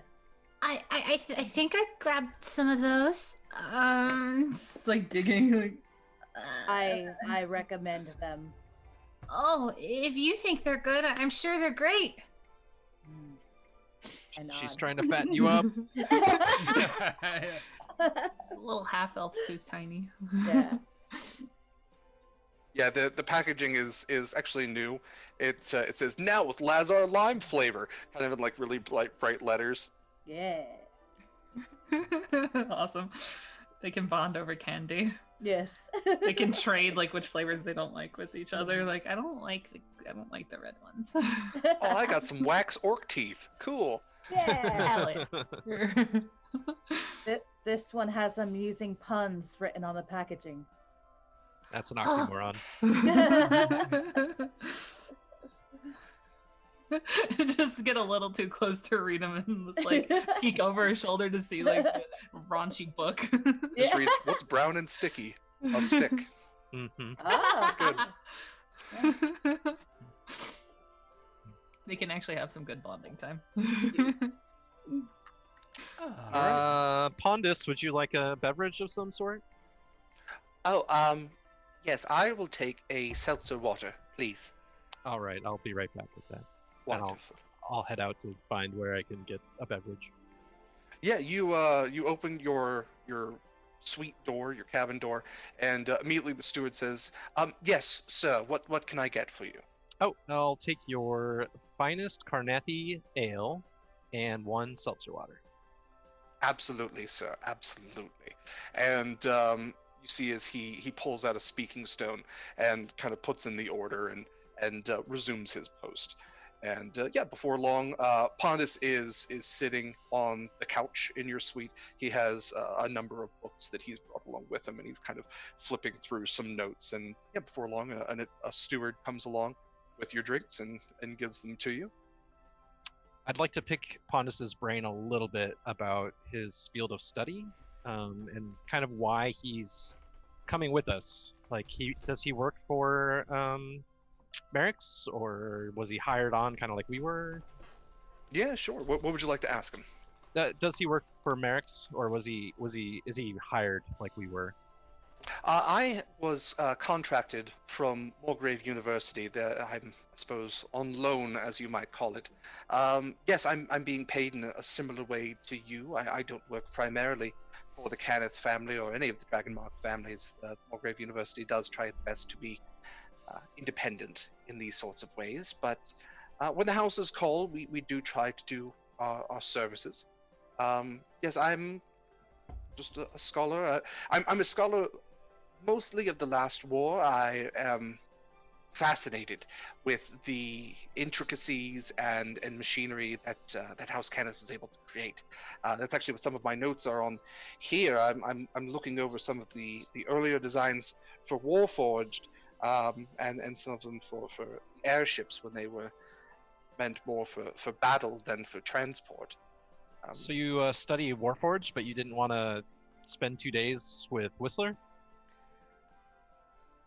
Yes, this might be close-minded of me, but I personally believe that Warforged are meant for war.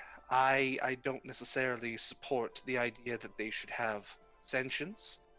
I suppose since they do deserve their freedom, but I'm made uncomfortable by them. They're literally creations made to kill.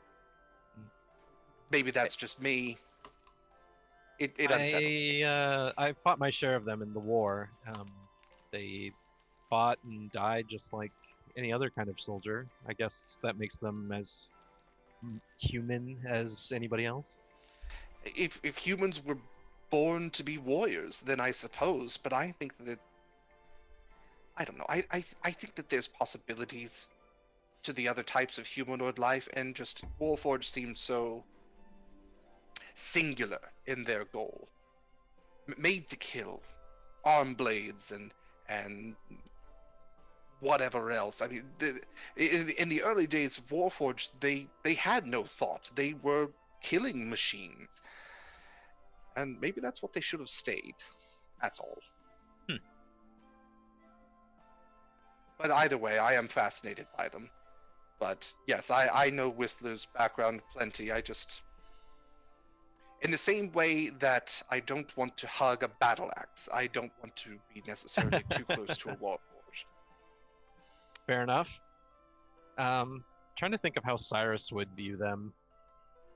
Like, he kind of blames House Cannith for why Karnath didn't win the war right out, right? Like, Karnath has the best soldiers, the best trained soldiers, and one of the best armies on the continent.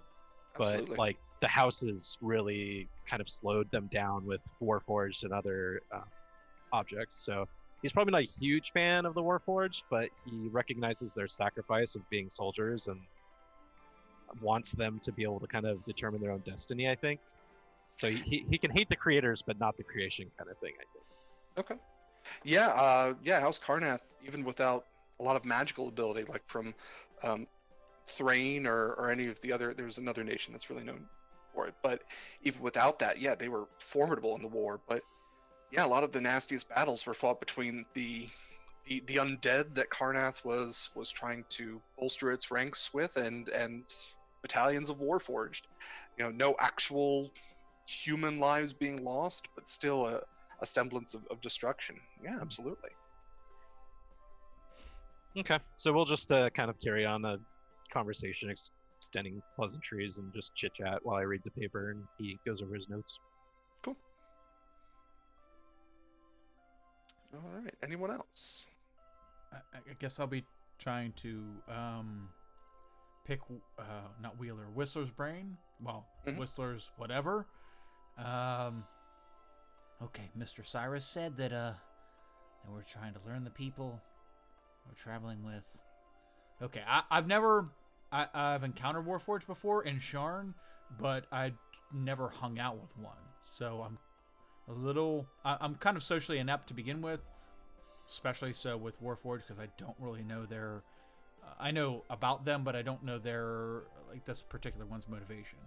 So what I'll try to play the patient on the couch kind of deal, and I'll lay out my my tinkering tools are built into my shield. So I'll flip over my shield because they're all kind of put on the inside of the shield, and I'll just be pretending to mess with something. Maybe I'll have Ahab kind of hover and land down beside me on the seat, on the cabin seat, and I'll be messing with Ahab, trying to fix it up, and put my monocle on, and I'll. So, Mr. Whistler, sorry, I can't get this fucking thing to stay on here. Mr. Whistler, how's your servos? And up to this point, Whistler's just kind of he's been sitting on the bed and just kind of staring ahead, pretty unmoving. But he turns to you now and he goes, I don't have any servos, but thank you for asking. Continue to mess with Ahab. It's good. So, you're like a bodyguard, right? What have you been bodyguarding since the war got finished? These old times are quiet, right? Oh no, I'm not a bodyguard. I was a soldier. I don't know what I am now. I'm trying to find my way, I suppose. That's probably what led me back to my first home, House Cannith. But the only body that I try to guard now is my own. It's the one I've always tried to guard. Oh, okay.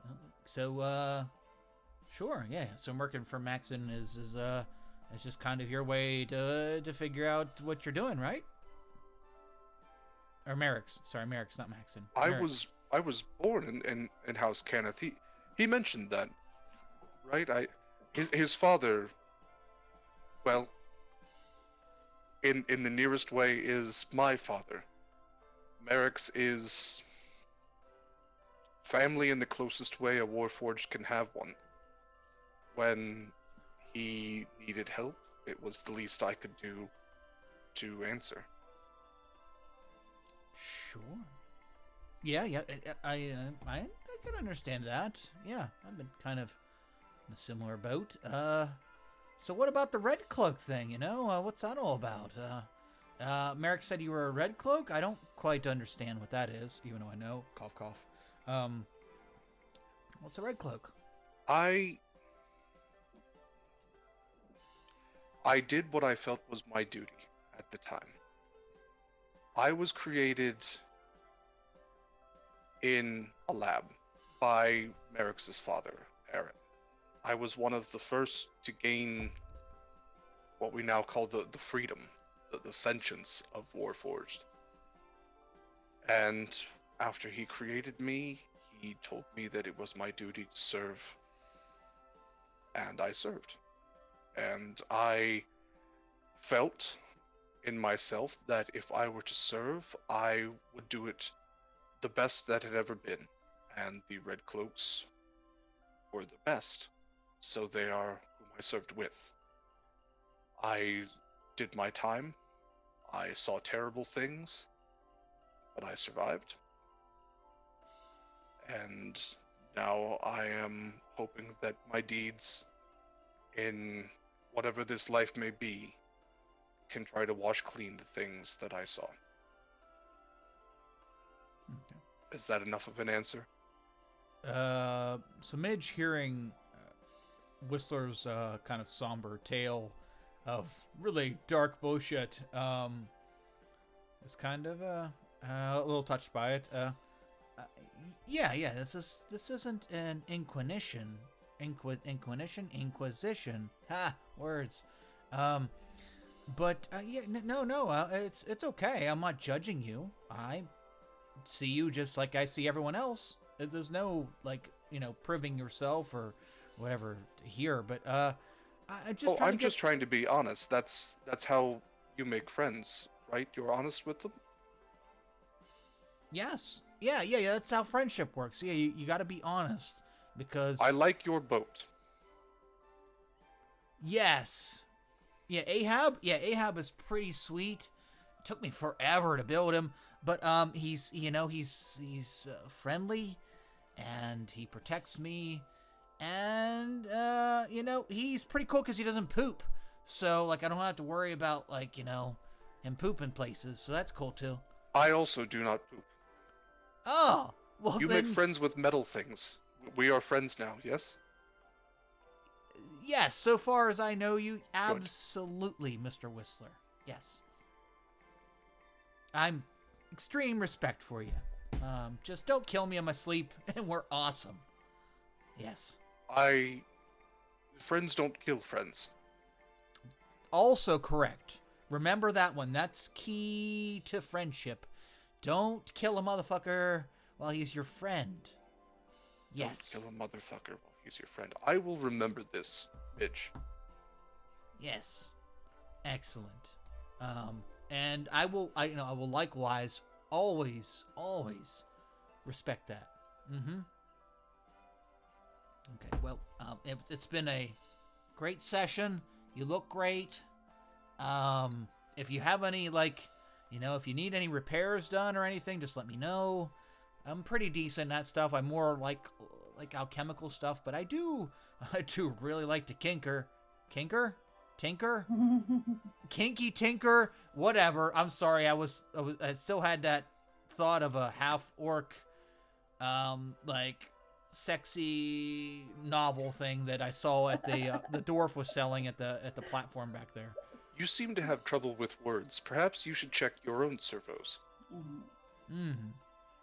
Well, I could tell you that there's a few screws loose for sure. But other than that, I think we're in tip-top shape. Thank you. Thank you. I am going to rest now. Okay. I'm going to... And he just goes back to staring straight ahead. Okay. Oh no, Derek, I love him. Oh no! Oh no! Oh no! That means he's going to die. Thanks, Kay. Right. Gotta kill him now. Yeah. Can't kill Glenn. He's back in Sharn. Yep. Damn it. All right. So we're about 2 hours into our trip now, and at this point, you hear a voice over once again we'll call it the intercom because that's what it is. We are passing by First Tower on the right side of the train.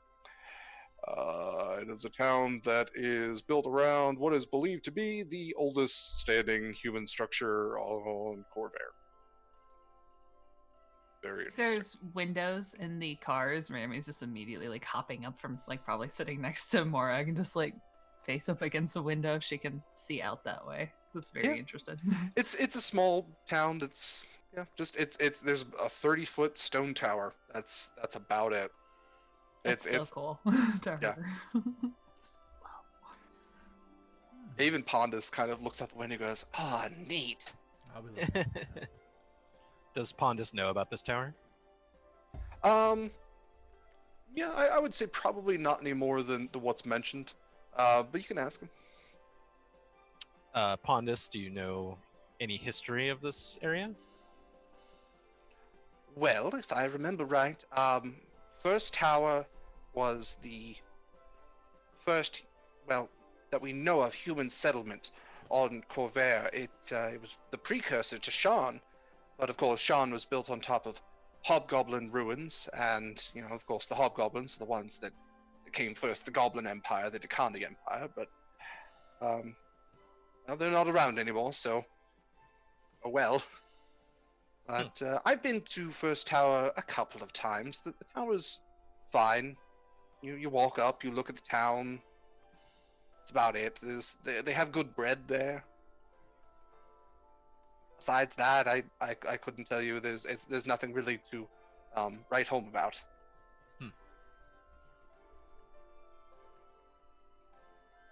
Okay. All right. So the time goes on.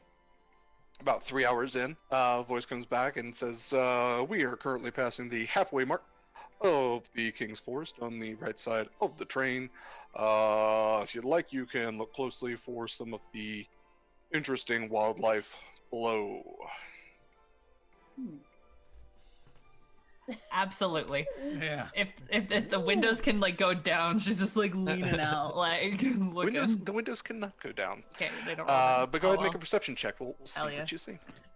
That would be super awesome if they could, because that's horrendously. Well, I will tell you, as someone who has been on a train from Ohio to New Mexico, which derailed partway through, the windows cannot go down, and the smell does get incredibly stale. Oh. Yes. So, question. I already know from watching Monster Crush, great podcast, everybody should check out Monster Crush. From watching Monster Crush, that sharks have chased you out of the water, and as a derailing train chased you away from trains. It is not, although it is also another Boy Scout story. So there's that. But no, I will happily. I will. So just like my shark story, it sounds a lot worse just by the title. My derailment train story was the train. I guess a rock was on the trail or on the tracks, and the train, we just felt it go boom boom, and it literally just moved a foot to the left off the tracks, but it was enough that you can't lift the thing back on. So that was the derailment, and we got a free hotel for the night, so that was nice. Oh, okay. Yeah. Okay, so yeah, that's good. all. Nothing flipped, nobody died. It was very minor. I tell a lot of stories which sound worse just from the ongoing title, so we'll just keep it that way. Well, I mean, Hollywood doesn't help. So you see a derailment in Hollywood, it's always this big spectacle. That's right. Yeah, most derailments are just really frustrating for everybody, because it takes 2 hours for anyone to get to where you are in the middle of nowhere, and then somehow transport you somewhere so they can lift the train back on and get it to a station and all that. Okay. Anyway, yes, perception check. Remy, you are able to look down and see a lovely family of deer. There's a stag leading a family as they're kind of hopping through the Kingswood, and it's very majestic. All right, come look, there's some in there, I can see them. Hey, fawn liver is very tasty. Is it? Yes. Oh. You should try it sometimes. Medium rare is best. I actually should ask, because this is something that's mentioned in the book, that the main form of sustenance in Drome is troll sausage. So is that something that that Morag is kind of like hungering for? No, she's a bad hag. She knows that she should eat troll sausage and like it and stuff, but she don't like it, and she likes better stuff. That's fair. So if you ask her, she'll say she probably likes it. It's replenishing meat. I mean, trolls regenerate, so yeah. Yeah, what do they do? Chop off like a troll arm and grind it up into sausage, and then wait till they regenerate one? I think so. Yeah. Oh, what the fuck? Yeah. It's very Promethean. They just keep cutting out the liver every day. Mm-hmm. Gross. Wow. It's So you're really more like an actual young woman who likes candy and sweet things. But yeah, you're but I pretending try. not to. Yeah, She's I a try to young be woman. She likes candy and porn. It's normal. Yeah. Yeah. Normal stuff. Yep. Oh, it's fucking. Cyrus would But like she's to still a go little check out freaky. the dining car. Sure. Yeah. So yeah, Cyrus, you leave the car. Once again, the steward's like, anything I can help you with, sir? Oh, I just stretching my legs and Of course. gonna see what the dining car has to offer. Certainly. Yes, our chefs are top notch from House Gallandar. They make some excellent dishes. I highly recommend. Well, actually, all of them. Yes, please enjoy. Pondus, would you like me to bring you anything back? And you look over, and Pondus is actually fallen asleep on the couch with the book in his lap, just head lolled back. So yes, he is out right now. I'll take that as a no. So yeah, let's. Okay. So that's not. Somehow my train map got mixed up. Okay. Steerage needs to go in the back. There we go. That's better. Okay. So you leave the first class car and travel through the second one, where you can see Morag and Rami. And after that, you travel through the sleeper car, where a couple of the doors are open. You see inside of one of them is a red-haired human bard who's kind of strumming idly. He has a notebook next to him that he is writing lyrics in. You see a finely dressed dwarf who is kind of standing in the mirror over the desk, and he's wearing like a lot of jewelry, rings on all the fingers, a lot of necklaces, and is very decked out in finery. After that, you are able to make it into the standard car, which is again all the couches, and you see a number of folk in here who probably are from the sleeper car and are also want to stretch their legs. You see a small gnome, female gnome. So you see an aged half orc. There's a very pretty looking human, what you think is probably a human female. There's something ethereal about them though. Would that be maybe a Kalishtar? Would I know about that? You might. You can roll, say maybe Arcana or History. I'll do History. Yeah, not great. Yeah, you've maybe heard of Kalishtar, especially they have different pockets, especially in Sharn, but you're not really from Sharn, and they're definitely not super prominent in Karnath. Karnath, thank you. I was thinking Korth, but nope. So you might have heard the name, but you might not be able to identify a person just by looking at it. Okay. Let's see, and yeah. Oh, and there is also a kind of just wait a minute. Lightly dressed. That might sound overly sexy. There's a clear adventurer. They're wearing like a leather tabard and trousers and like knee-high boots and have lots of kind of adventuring accoutrement. It's a female shifter. What's on their tabard? No identifying marks or anything. Oh, okay. Yeah. No symbols. This is probably a freelancer. And I will say, there's probably symbols of Blood of Vol on my shield at least, because it's my holy symbol. And then I've also got my own house markers on my armor and cloak. So if what is your house marker? An eagle. Okay. Alderman's eagle in German. That's right. Okay, so you make it past the standard car into the dining car, which is pretty empty at this point. It's kind of like a weird in-between meal sort of time. Mm-hmm. Probably maybe 1 in the afternoon, maybe getting close to 2. You take a seat. There's a server who approaches you and says and places a menu in front of you. Is there something in particular you're looking for, sir? Just something light for lunch. Maybe another beer would be good. Of course, sir. And you see that there's a lunch menu. It has a number of sandwiches and lighter fare, a couple of salads, some fish. I think a nice sandwich would be good. Mm. Yeah, they have a nice. Want to call it a Cuban, but that wouldn't make sense. So it's a ham sandwich with pickles and spicy mustard. That sounds great. Yeah, and they bring that out with some frites, and you have a lovely lunch pretty much by yourself. Because I have no friends and no one likes me. You did until you sold me out. Son of a bitch. You're having a great time learning all about a new friend. Yes, Cyrus is like, I'm just gonna, though this is the best option out of all the other ones. Dude just falls asleep and everyone else is making friends and having candy. That's true. That could also work. Yeah, I thought Rami was gonna be miserable. I thought Midge was gonna be miserable. Best friends. It making turns friendship out bracelets. I made the wrong call. Yeah. All right. Anybody want to do anything else? Nope. Morag's just reading her book. All right. So your meal comes and goes. Cyrus, you can return to your suite if you want. I think I'd probably like to socialize a little bit with some of the passengers, maybe in the common car. Okay, yeah. So you finish your meal, you make it to the standard car. Same folk are in there. The dwarf has joined them as well, and seems to be chatting actively with the shifter female.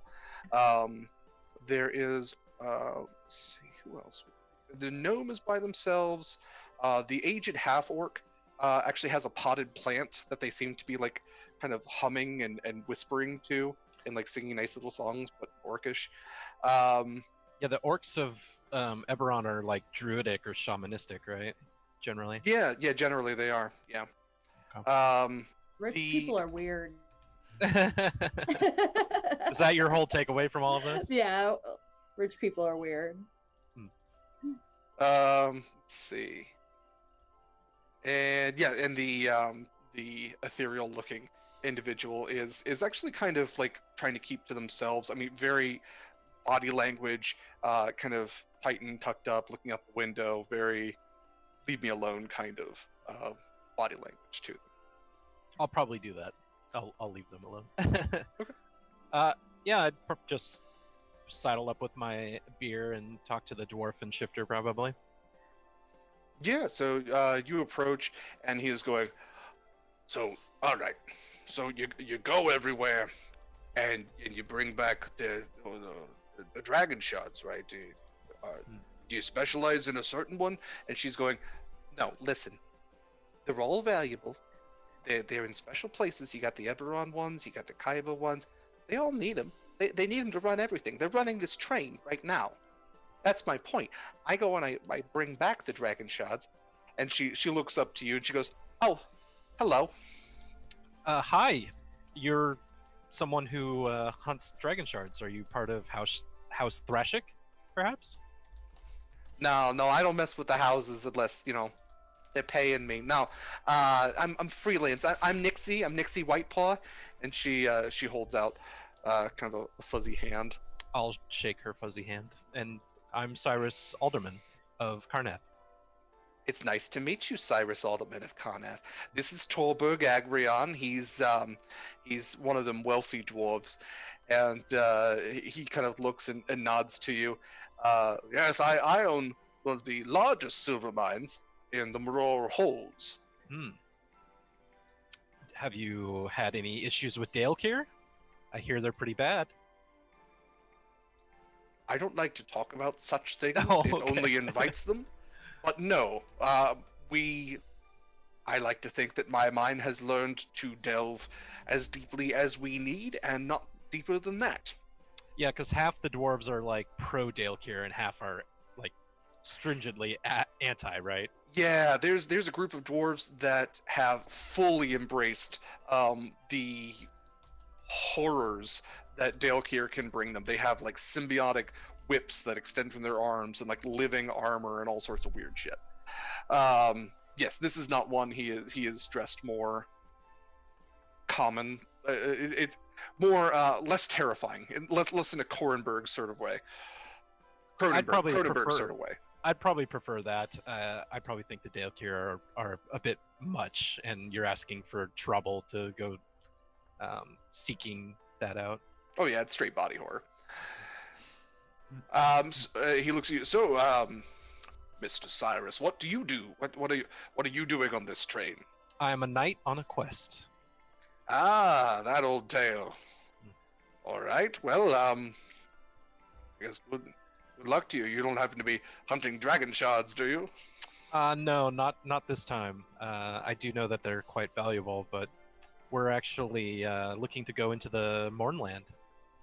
And his jaw just kind of drops. And he goes, and Nixie, she goes, wait, are you serious? Yeah, it's pretty dangerous, but Goes, we think the rewards could be worth it. She's like, shit, yeah, it's dangerous. Are you kidding me? I tried going in there, what was it, about a year ago, and yeah, I got lost in the fog, and thankfully, I was able to find my way out, but yeah, shit, alright. Good luck. We've assembled a crack team of experts this time, so, and we're backed by a wealthy patron, so we should, we hope to be successful. I was, oh, okay, alright, I just, nobody's an expert on chaos. That's all I'm saying. I'm sure there's some good dragon shards in there, and whoever gets them, Godspeed to them, because it ain't gonna be me. Okay. I'll just kind of chit-chat with them, I guess, for a while. Sure. All right. Anything from Morag or Midge? I'm laying low key with this.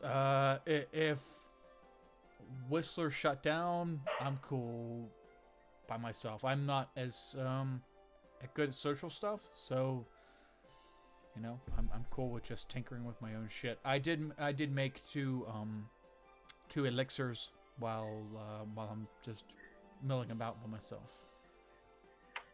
Okay. What were the elixirs you made? One is resilient, and which can add an AC +1 to AC, and the other one is healing, which is essentially like a healing potion spell type thing. Okay. Unfortunately, I have to give them to someone for them to be able to use them. But yeah, did kind of whisk up to my 2 free random ones per long rest. Other than that, yeah, if Whistler's still shut down, I'm good. You don't want to find out how shut down he is? For real? I guess in character, no. I'd rather not. The last thing we left off on was he's my friend and he won't kill me while I'm sleeping. I'm gonna kind of leave it at that. Pretty nervous. I've been mugged and beat up and robbed several times, so anything to better my chance of survival, I will stay with that. All right. Anything from Rami or Morag? Morag, after a while, she kind of like dog ears one of the pages in the book and just stands up, just kind of wanders the train a little bit and just kind of like looms places. she's haunting the train. Yeah. And like she's just looking at all the people and just kind of marking them and looking them over and just kind of like taking it all in. So you can, I guess, move forward in the train. There is a, actually, I should have said you're in the 3rd and 4th cars, because there is a cargo car, which is in front of you before the helm. Or you can move the way that Cyrus did and go back through the sleeper car and standard and dining and all that. Yeah, I kind of just like walk down that row kind of slowly and just look at people and kind of memorize their faces. Yeah, so you see the same people that Cyrus did. You see the red-haired human who's once again strumming just idly on his lute and with his book of lyrics. You see the gnome, female gnome. You see the aged half-orc with the potted plant that they're talking to. The ethereal-looking woman. And then you see Torberg, Nixie, and Cyrus, who are chatting away. I don't approach anyone. I just kind of listen and walk around aimlessly. Okay. I think as you're walking by the gnome, she's gonna look up to you. She's been kind of jotting some notes in a book. And she looks up and she goes, "Wow." Yeah. She goes, hey, miss. Yes. You look like you got a story. You got a story? I have a book in my quarters. Yeah, that's not what I meant. Good. Come, sit down. I'd like to talk to you. I sit. And she puts out her little gnome machine. She goes, "I am Jillian Lazarfeld. I am a reporter with the Khorvaire Chronicle." What's that? I said, "What a beautiful name." It's with a G. Yeah. Did not do that on purpose. And she says, "I am a reporter with the Khorvaire Chronicle, and I'm heading back to Khorvaire a long way around. But trains are a good place to pick up stories, and I was in Sean, didn't get anything good there. You look like you got a story."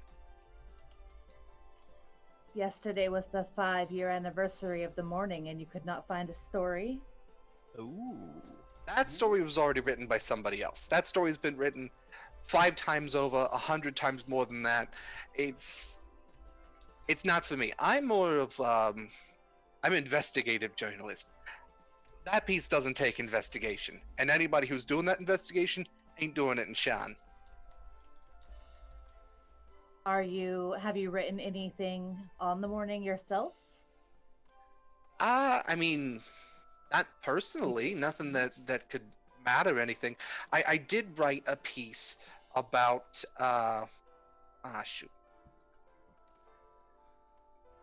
about the Argonth. You ever heard of that? No. It's this like floating fortress city that patrols the barrier between Breland and the Mourning. And yeah, it's just stationed with a bunch of soldiers, and every now and then they'll kill something weird that comes out of the Mourning. I didn't see anything while I was there, but yeah, I mean, I wrote about that. It's this massive war machine that now is, just floating back and forth against a cloud. Write about. Well, but, you look interesting. Wait, are you from Drone? I am. Oh, that's fun. That's fun. Cool. So what are you doing on the train? Where you heading? Are you heading to New Saya? I am heading wherever the path in front of me has laid. And this is where I am now, and we'll see where I am tomorrow. I kind of tend to live in the moment. Vague, ominous, and absolutely no help. All right. Super great. Okay. I didn't even get your name. What's your name? My name is Mourning. Mourning. That's awful. All right, Mourning. If you want to talk more, I'm happy. I always have an ear open. You don't happen to know the fellow over there in the armor, do you? Is it she pointing at Cyrus? She is. Yeah, that is Cyrus. Uh-huh. See, I heard tell that he's going into the Mourning, and you seem to be asking questions about it. And well, I'm just 2 and 2 makes 4. Are you going into the Mourning too? It seems like it. Although I didn't read the contract as closely as I should have, and there might have been a non-disclosure element to it. Was there? Are we supposed to tell people? Are we allowed to be like, that's our mission? He didn't say it was like secret. Go ahead and roll an intelligence check. I intelligence, so this is gonna be great. Just who needs it? Modifier. Like, what do I roll in? Just straight intelligence. Oh, there we go. I did it. Oh wow, that was way better than I expected. You picked up on actually quite a bit. Okay. There was not a non-disclosure part of this. Yeah. So no, the contract was mainly for your benefit. It laid out the compensation that you receive. Yes, I and Cyrus and a couple other of us have been contracted to enter the Mourning. And ooh. Contracted by whom? A wealthy noble of House Cannith. Aha! All right, wealthy noble out of House Cannith in Sean. That's going to be Merrick's de Cannith. All right. We're getting somewhere. We're making a story, you and me. This is fun. All right, why are you going into the Mourning? I wonder if you will be giving me something in exchange for this information. Are you saying that out loud to her? Yes. I mean, I don't think we have to. We're just talking here. Do you often ask for payment just for conversation? Everything has a price. Everything has value. And we're just trading air here. That's all it is. What's her hair look like? Is it styled? Is it like up? Is it braided? What's her hair looking like? Yeah, it's short, swept back, and bright pink. Are you trying to determine whether you're going to hate her or not based on her hair? You will give me a lock of your hair, and I will tell you what you want to know. Oh God. Yes.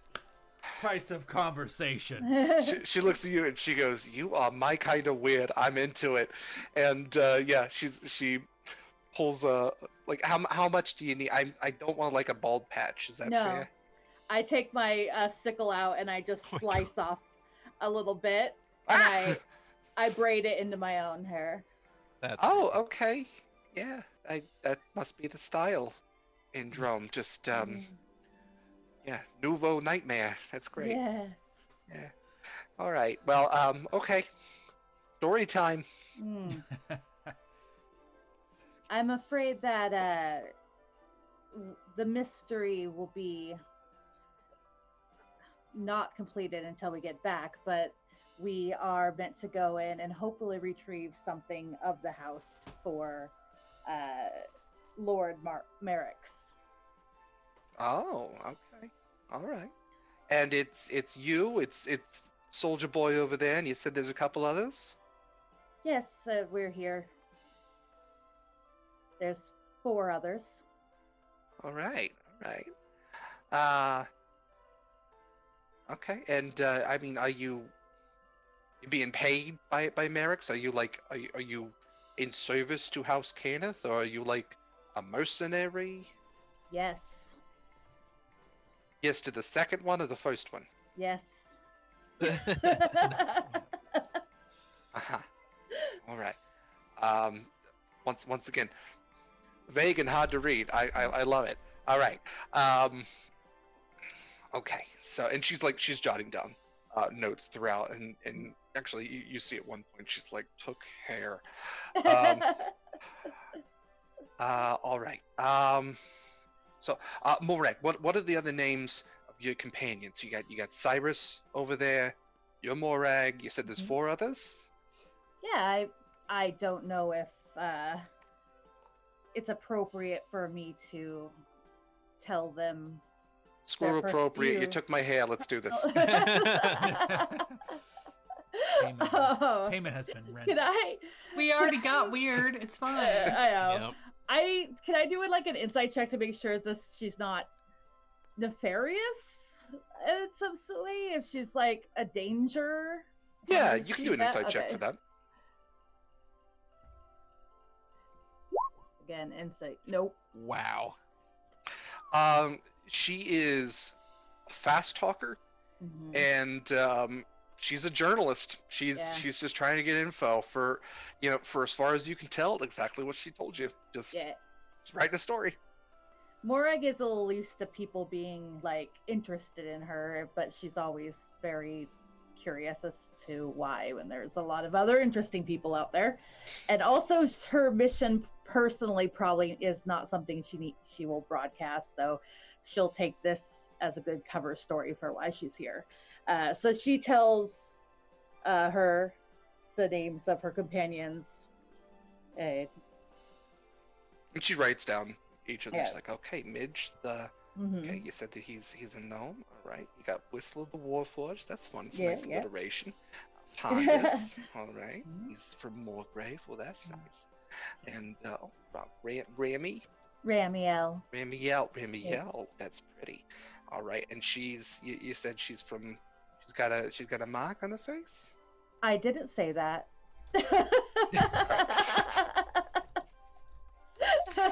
That's fair. I don't know necessarily if Morag would even like know the significance of dragon marks. That's not really her bag anyway, so she probably wouldn't have. It probably is to her just a weird tattoo that's fair. It's fine. Yeah.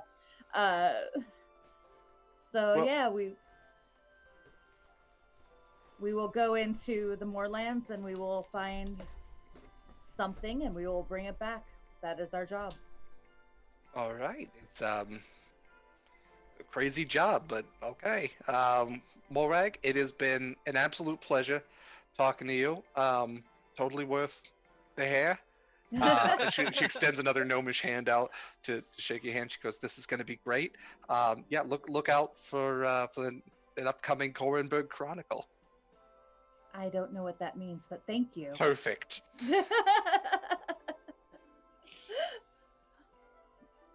All right. So I feel scared about that. She terrified you. We were safe. We were, and then now, and now there's a journalist. The one, the one thing to scare, even the darkest of shadows is a free press. All right, so we're about 7 hours in now, and at this point, you hear another voice.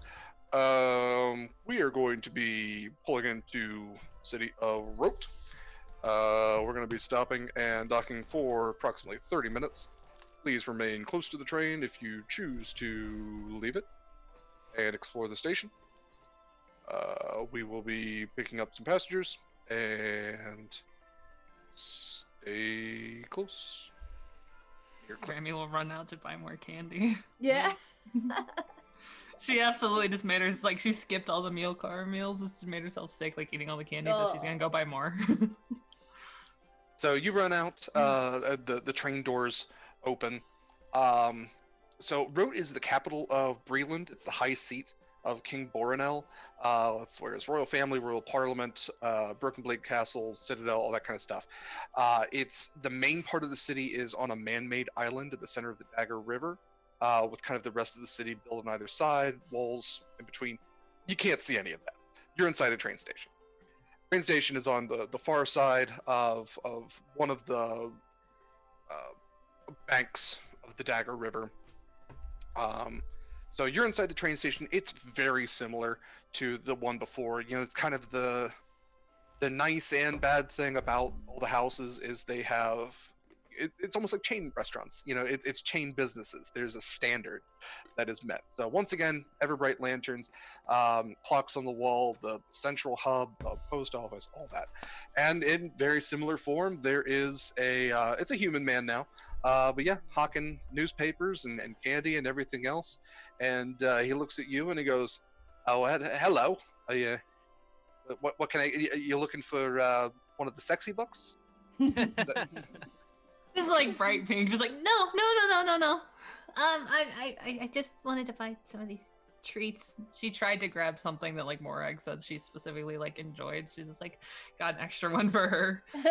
Oh yeah, Ogo Pops. Those are good. Oh, and I see you got some trolled tongues, and those are basically just fruit roll-ups. They just keep going and going. Yeah. Hell yeah. Hell yeah. Yeah. No.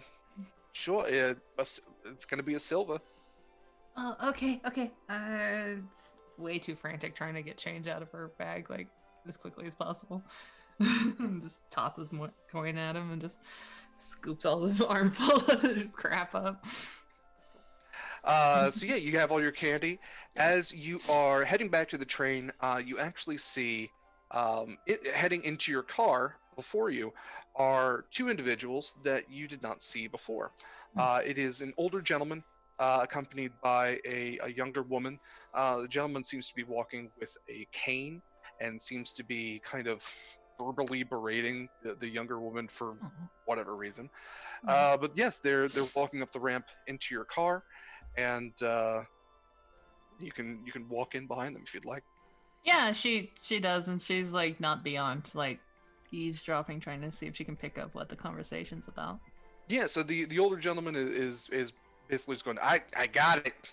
I'm fine. I swear, I'm perfectly fine. Lucina, just open the door. Now you're standing in the way. Can you get out of the way?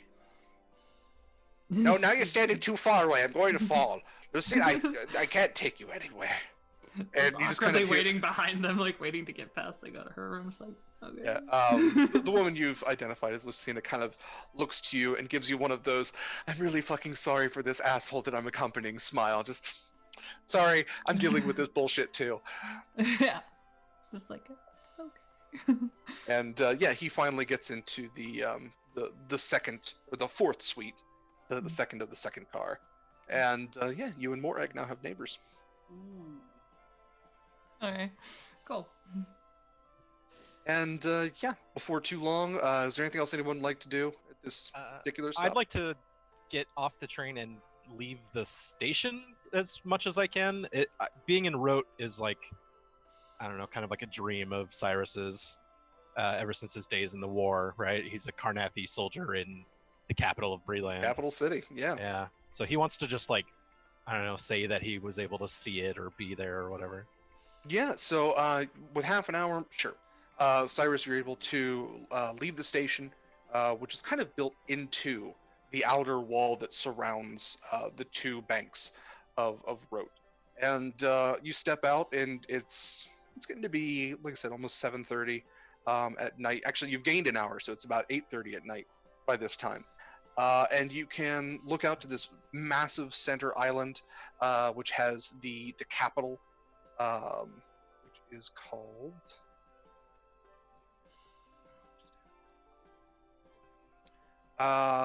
Broken Blade Castle, which is where King Borinel and his royal family live, and next to that is the Citadel, where the royal parliament meets. And with ever-bright lanterns and kind of the populace of this man-made island, everything kind of has a sort of twinkling to it, which is reflected by the Dagger River, which forks around the island itself. And it's beautiful, and in a certain way, you plant a mental flag, and it's a sort of conquest for Cyrus, for sure. Yeah, he just kind of remembers fighting Breelish soldiers in the war, and just kind of remembers the sacrifices of his own people and what it would mean to them for him to be standing there, kind of thing. Just a moment. Yeah. So you stand there, even as people just kind of pass around you and don't even seem to notice, but it's a nice quiet moment for Cyrus. Yep. And before too much longer, the train sounds off again. Everybody's aboard, and the train takes off. Yep. All right. So it is late enough now that if you all want to have dinner in the dining car, you can, or if you want to gorge on candy, that is absolutely your prerogative. I think Cyrus will stop by the ladies' car and see that that's what they've been doing, and kind of suggest that they eat some dinner instead of just candy all day, and ask if they'd like to go with, and including Midge and Whistler too. Once like Morag said she's going, Ramy's like, okay, puts her stuff away. She'll join everyone in the dining car. All right. Pondus joins you as well. Midge, would you like to go along? Oh, absolutely. Yeah. I was invited, so absolutely. Yeah. It's getting a little creeped out spending all this time with a stranger. Yeah, so. Didn't Whistler just kind of like power off the whole time too? So he was just sitting there silently. Yeah, we had a good conversation, and then it went dark, and then after that, I was like, I'm kind of waiting for Cyrus to come around. Does Whistler come with him? Like, I don't think he eats. So, like, does he just come for social interaction, or? Yeah, I think when you all come to the room, Whistler looks up and says, I appreciate the invitation.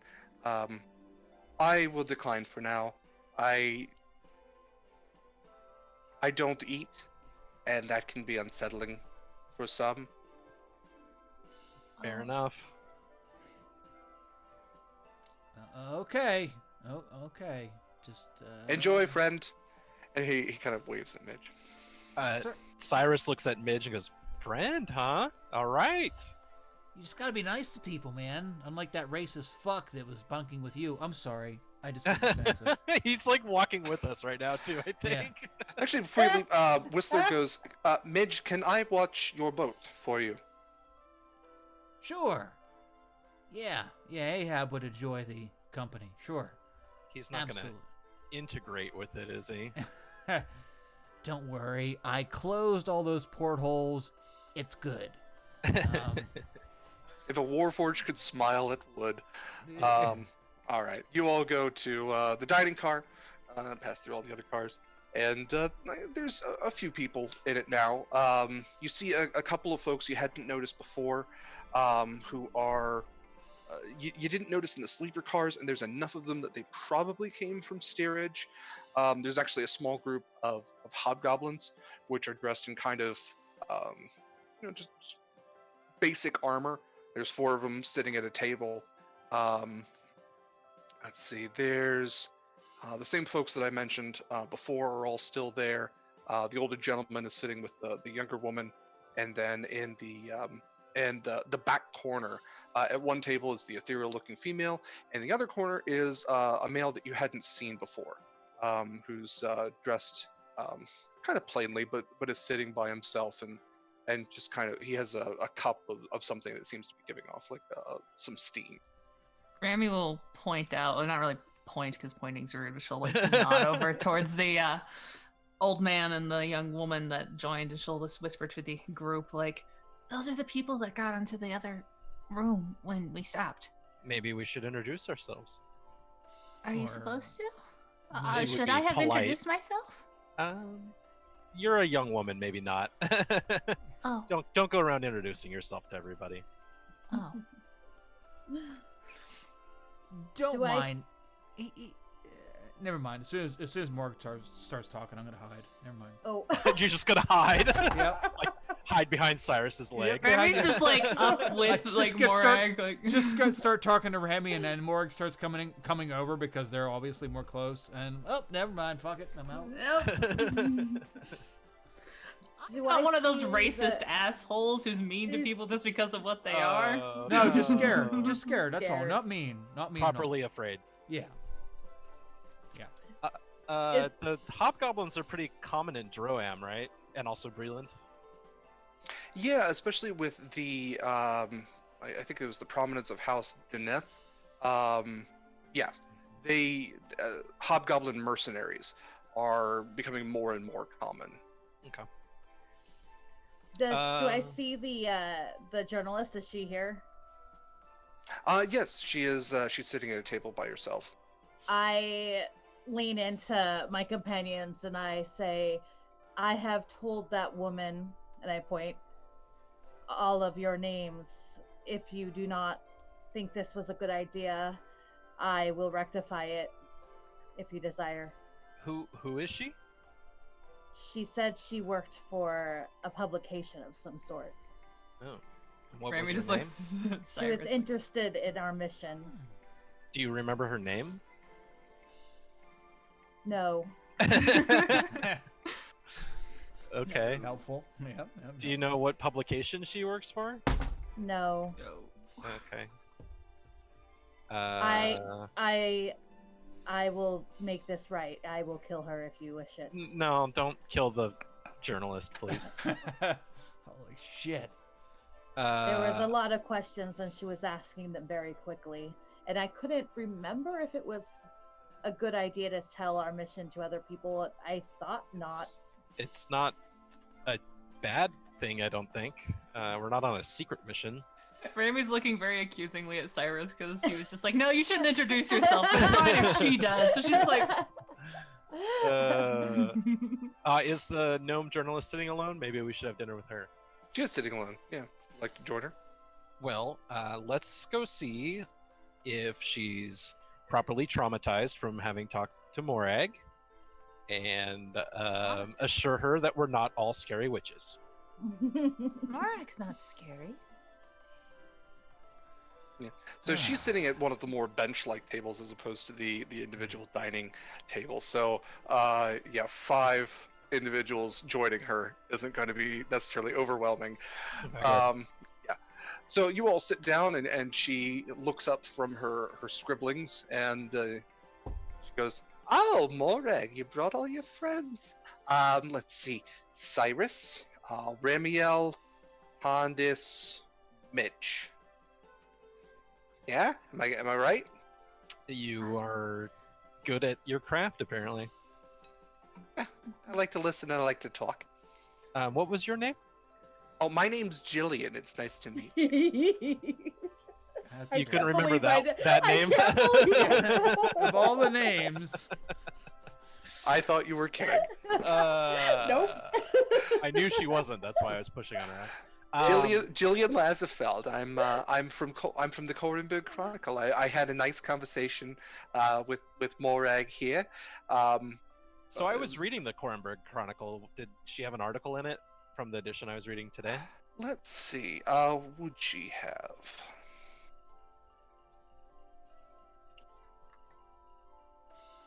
to say probably not in this edition. I'm trying to think of a people piece that would have appeared in a 5 years after the disaster kind of thing. Because she's not a sports writer, she's more of a fluff piece, that kind of journalist. And I think that the paper you had is more of like the special edition, the anniversary.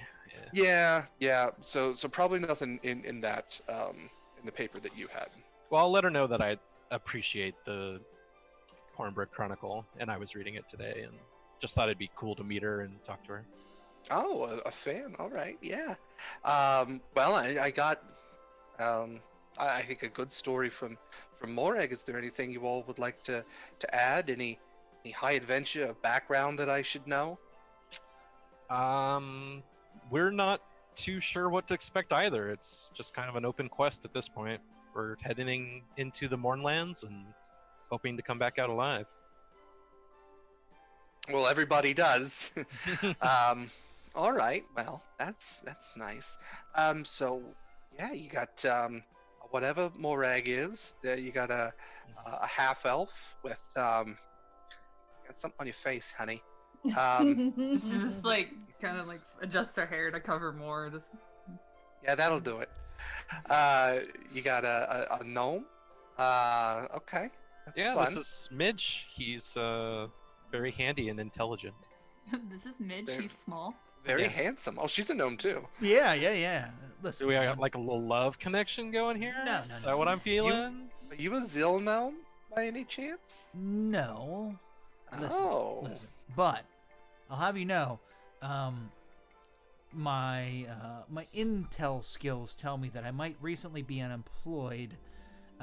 So just letting you know for your articles that there is a master alchemist / inventor. No ties or no binds to the Dragonmark houses out there floating and investigating the Mourning. Just for your readers to know that there's people out there that they could hire, that is very capable of solving many mysteries. All right. Unemployed, destitute, has no Soon to specific be, goals.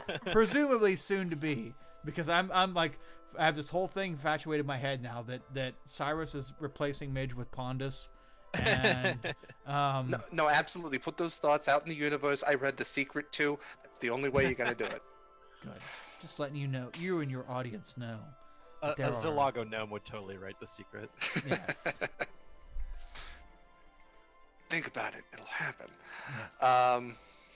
All right, and you got your Morgrave fella there, and Pondus just goes, hi, and you don't have your wolf push, but that makes sense. They don't eat. That's all right. Okay. And a Carnathy soldier. I mean, that's something. Not any longer, really. I'm more of a questing knight now, but once upon a time, I was a Carnathy soldier. Okay. Well, Carnathy veteran. We'll put that in. Ooh. All right. Well, I suppose let's eat then. And the server comes over and prepares for you whatever meals you would like, a variety of pastas or fish dishes. Whatever's seasonal in Breland, I think would be good. Yeah, they're really pushing the fish. It's not gone bad, but it's close. Do guess they we'll have get It's that. train fish. Do they have fawn liver? On the Remy was menu? gonna ask if they had any liver because Mark said it was good. Mhm. Actually, we do have some venison. I believe it's venison sausage, so I assume the liver's in there somewhere. I will have this. I will too. Okay, two weirdos. Yes. Excuse you, this is first class. Yeah, we're expensive patrons. Two rich weirdos. Yeah, that's better. Yes. All Much right. more fitting. So yeah, you have your meal. Kind of see that the other tables are starting to empty now as people are going back to their sleeper cabins. It's getting to be 8:30, almost 9 o'clock at night. So it's the time that most people are shutting down for the night. Would y'all like to do anything besides heading back to your cabins? I mean, I haven't talked to Whistler at all, so it might be good to just like say hi on my way back. Sure. Yeah. So as you all are walking back, you notice that the red-haired gentleman still is playing his fucking lute. Yeah, this guy's trying to write, 8 Mile, and it's not. Okay. Yeah. So you make it back to the cabin with Midge and Whistler, and he's sitting on the couch now with Ahab, just kind of he's like just kind of pushing away, and Ahab will just kind of chug back to him. He's like, "Oh, hello. How was your meal?" Excellent. Thanks for taking care of my friend Midge here. Oh, it's no trouble. Midge is a nice person. You should get to know him a little more. I was just going to ask, did you spend any time stationed in Road? No, most of my missions were in Zalago, actually. That's where most of my battles took place. Fighting the gnomes. Fighting for the gnomes. It was at the time when Zalago and Breland had an alliance that short-lived while it was. We were fighting for them. So would he have seen action against Dargon, maybe? Yeah, he might have. Okay, that's kind of cool. Yeah, especially with all there's all the alliances between all the different nations and territories and everything else were constantly shifting. So, yeah, as a Breeless soldier, you would be fighting side by side with somebody one day and then fighting against them the next. Well, I just wanted to introduce myself as Cyrus again and make sure that everything was going okay with you and Midge, and it looks like it is. Hello, Cyrus. I am Whistler. It is wonderful to make your acquaintance, and Midge is a friend. I hope you can or will be too. It'll be excellent to have another soldier around. We'll have to swap stories sometime. Yes, we will. All right, Midge, head on in. Oh, Midge, I watched Ahab for you. Here he is. I'm standing at the door? I'm sorry. I wasn't paying attention to where it was. Yay! Okay, hey, I'm here. Oh, Ahab's here. Good. And he didn't give you any trouble, did he, Whistler? He was very good. He did not poop. Yes. Trained to perfection. I'd be really scared if he did. Yeah. What would that look like? I taught him to poop. I have made homunculus before that could poop, but Ahab is not one of them. Efficient non-pooper in the house. So good. Mr. Cyrus, it's glad to have you in our cabin here. It's great. I'm still super efficient being here in our cabin, really great as an employee, still right over here in this cabin, Starting to feel like this is the cabin of misfit toys or something. Yeah. Discarded over here. Yeah, we're still I'm here. a choo-choo with square wheels. We're still here. We still have a purpose. Yes, Midge, I realized that. I'll need help with my special salve later tonight, and your magical hands, of course. I can leave if that's... No, that's something we're going to kick out his roommate. You're fine. Yeah. We'll make Pondus take a walk. Yeah, not you. Not you, Whistler. You're fine. We're just going to make Pondus take a walk. You do you. Whatever floats your boat. Is that what Whistler does? He's just full of saying affirmations. Just picks up on stuff that he heard. Shit be getting real. That'll be lit, fam. Yeah. Yeet. Yeah. Okay. All right. So you all go back to bed, except for, I guess, Whistler and Morag, who are the sleepless entities. I don't know who would be keeping watch when we're out in the wilderness. If Ramiel's going to bed. She's certainly gonna like make it look like she's go change and brush her teeth and stuff, and she'll just kind of plop on her bed and like re-pick up whatever Good book she was adventuring reading. habits. Yeah. A PC that brushes their teeth. She has like the girliest little like nightgown thing on with like little frilly sleeves and stuff, and it's not appropriate to go like out in the wilderness with at all. But that's what she brought. roll a toothbrushing check. What's a hygiene?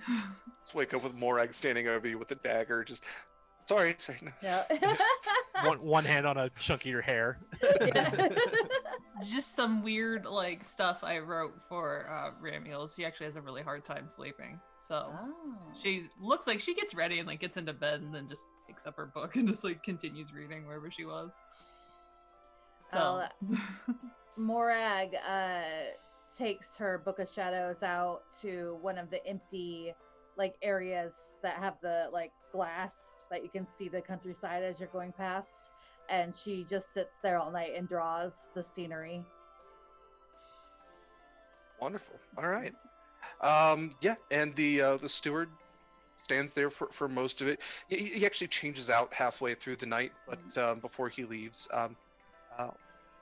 ma'am, is there anything else I can do before my shift ends? No, thank you. Just give me good thoughts that the moon will stay out tonight. Oh, yes, of course. That is something I can do. And she nods. And yeah, another steward takes his place halfway through the night. And the next day comes, and morning rises, and you all can wake at your leisure. I do so. Right. Morag, are you heading back into your cabin? Sure. I go in and I change my clothes. Another drab, flowy, kind of burlap style dress cinched with my my leather bag of bones. Okay. As you are heading back in, you see the cabin door next to yours slide open, and the young half-elf woman gets out and kind of nods to you. Good morning. And yeah, you guys can do whatever you like for the morning. Go to the dining car for breakfast or whatever. I think that'd be nice. Cyrus will do that. Okay. Yeah. All right, so you all go back to... What's that? I'll just say I'll follow. I'll be waiting for Cyrus to walk by the door. To get out of the awkwardness. So, yep, I'll follow. Oh, hi, Midge. My new friend Pondus and I were just heading to the dining car. Would you like to go with? I couldn't possibly be a third wheel, but yes, I will go. I think Whistler would have offered to read you a bedtime story. Will that help you sleep, Midge? At bedtime, I would have been okay with it because we're cool now. But now it's all about getting back in the good graces. And then he just stared at you while you slept all night. Do you know the tale of the 7 dragons and a baby? They made waffles. I'm okay with that. Yeah. Okay. Tell me about the waffles. Slowly. Yes. Slowly made it weird. Yeah. Yeah. I don't know how I feel about Midge. When you talk He makes me slowly about uncomfortable. waffles. Yep. But he wouldn't. He probably wouldn't feel that way. But the syrup drip. No. Waffles. Yes. By the dozens. But as soon as in the morning, as soon as I'm waiting for Cyrus to come, I'm trying to reclaim my place and my value within his organization. So Cyrus is like not aware of like Midge's insecurity, so he's just constantly talking about like all these cool things he's learning about Pondus. yeah. It makes me all the more insecure. Sure, absolutely. Yep. Cyrus isn't aware, but Nate is. Yeah. Yeah. He's like, did you know that Pondus went to Moorgrave University? That's so great. Really? That's Top of his class. Yeah. He's fast. Super wealthy. war. Like, We've been- Pondus we've is been just sitting there talking next nonstop. to him, and Yeah. Cyrus like, did you know about this guy? He actually majored in ointment rubbing. Isn't that weird? Yes. Oh, that'll He be the he invented a new technique. that'll be the end of it right there. As soon as I see the ointment rubbing, outs me. My only job security. Uh, It's got smaller hands than yours. right? No. It's impossible, but And it's true. Yeah, as a human, Uh, smaller hands. Hmm. You made it to the dining car. They have lovely Denver omelet. I guess what would it be in this case? It'd be a Talenton plain omelet. It's made from dinosaur eggs. Oh, that sounds awesome. Yeah, so the omelet's very sizable. Once again, you see the older gentleman and the younger woman. This time, you actually notice that because they walk in, and you notice that he's actually using a cane to maneuver around. And as you take a closer look, you see the cane, the top of it, rip, actually styled as a unicorn head, and that it's formed to where the point horn actually comes from between his ring and middle finger as he. And they're dressed rather finely as well. And you see a number of the other individuals. The dwarf is eating by himself. The shifter woman isn't present. The musician is sitting with the gnome now, and she seems to be actually kind of bored as he's chatting about something very, very actively. And that's really all that you see in the dining.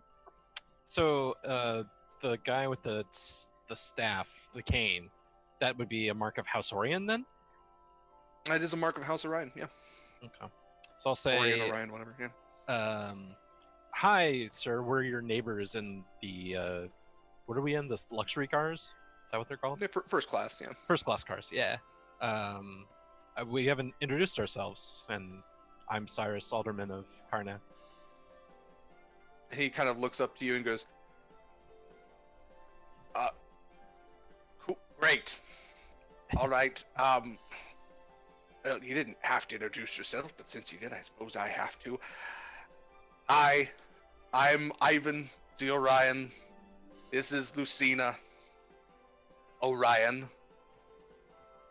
And she kind of like just looks up to you and once again gives you one of those "I'm really fucking sorry for this guy" smiles.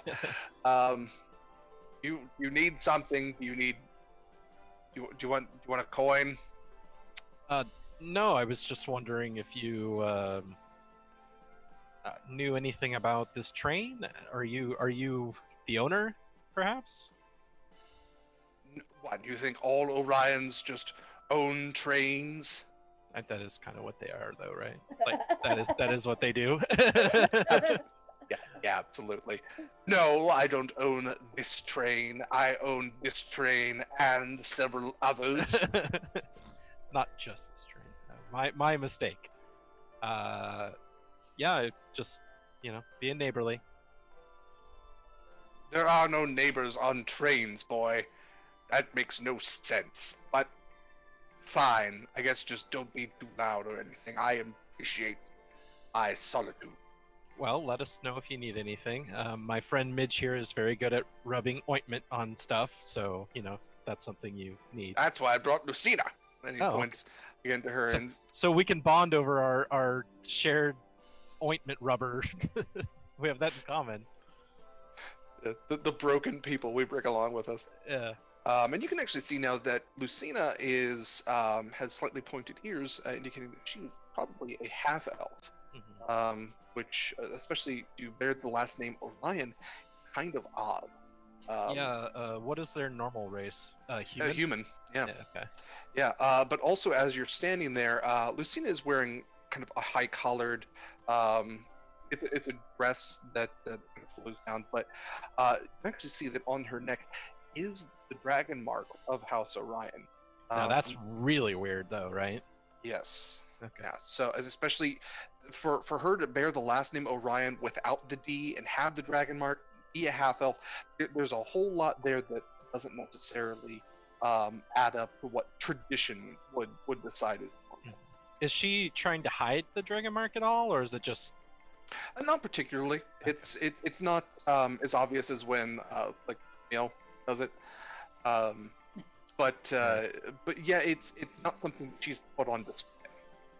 Because I don't want to be rude and be like, "Look at that dragon mark," and point and laugh. I mean, that's rude in general. But I'll just kind of remark. I did hear her last name, right? Yeah. He did emphasize that she is an Orion, not a D Orion or. And I'll just say, most Orions are human, aren't they? You appear to be half elf. Yes, my father was a D Orion. My mother was an elf. I just do what I can for my uncle now. That's where the house has decided that my talents are best used. And he kind of stamps his cane and goes, "That's right." I can understand family obligations, so it is our duty to bring honor to our families and uphold our station. Well said, Mulan. When will my reflection show who I am inside? Yeah. Scarier than the Undertaker. We are meeting our matchmaker. All right. Yeah. So he says, "Well, it was okay talking to you." I was shooting for excellent, but I'll take okay. "I think that's all you're gonna get today, boy." And he whistles and snaps his fingers for one of the attendants to come over. It's very rude. Don't do that. I bet they're pretty attentive to him specifically, though, being that he's basically kind of like their boss, right? Yeah. So you would know that even to operate a lightning rail requires a dragon mark, and that most of the staff, at least the higher staff, on a lightning rail bear the mark just in case. But the lower servers probably don't, and to have dragon mark member of an older member, a scion of the house, they're probably hand and foot to this. Okay. I will leave them to it then. All right. So we're getting close to wrapping up here. So as you all head back to your cabins, you notice that most of the sleeper car doors are closed at this point. Other people just, well, I will say you go through the standard car, you do see a number of people kind of enjoying the morning there. Most of them have books or something that they're working on. The instrumentist is actually out there now, strumming along, and he's getting dirty looks from several people who are trying to... Gonna have to go Animal House on him and pick up his guitar and just smash against the wall. Yeah. But as you pass by them, you pass by the sleeper cars. Most of the doors are closed, either indicating that whoever's in there wants their privacy or that they are not in there. You get back to your first class cars and make a perception check. So we can wrap things up here. Ooh, everyone? Yeah. Lottie-dottie, everybody?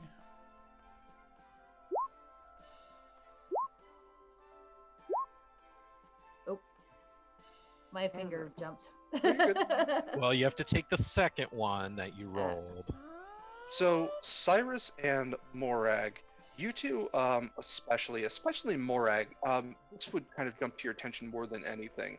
The rest of you are kind of just going about your day. You don't necessarily notice it, but as you all go back to your cabins, there's something that seems to be missing, and that is the steward who's there to greet.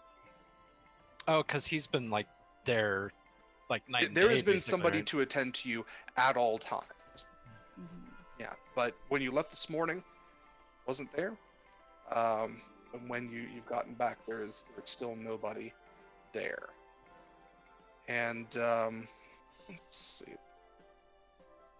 Probably not that time, but yeah, we'll pick up next time. And I'm not going to leave you on a cliffhanger for this time because you all did want a nice train ride. So a nice train ride. We did get a nice train ride. Did get a nice train ride, and we'll jump back in your lovely train ride next time. I like this episode. This has been a fun kind of RPing session, so I always appreciate those just to toss in after a little bit of comp. So, all right.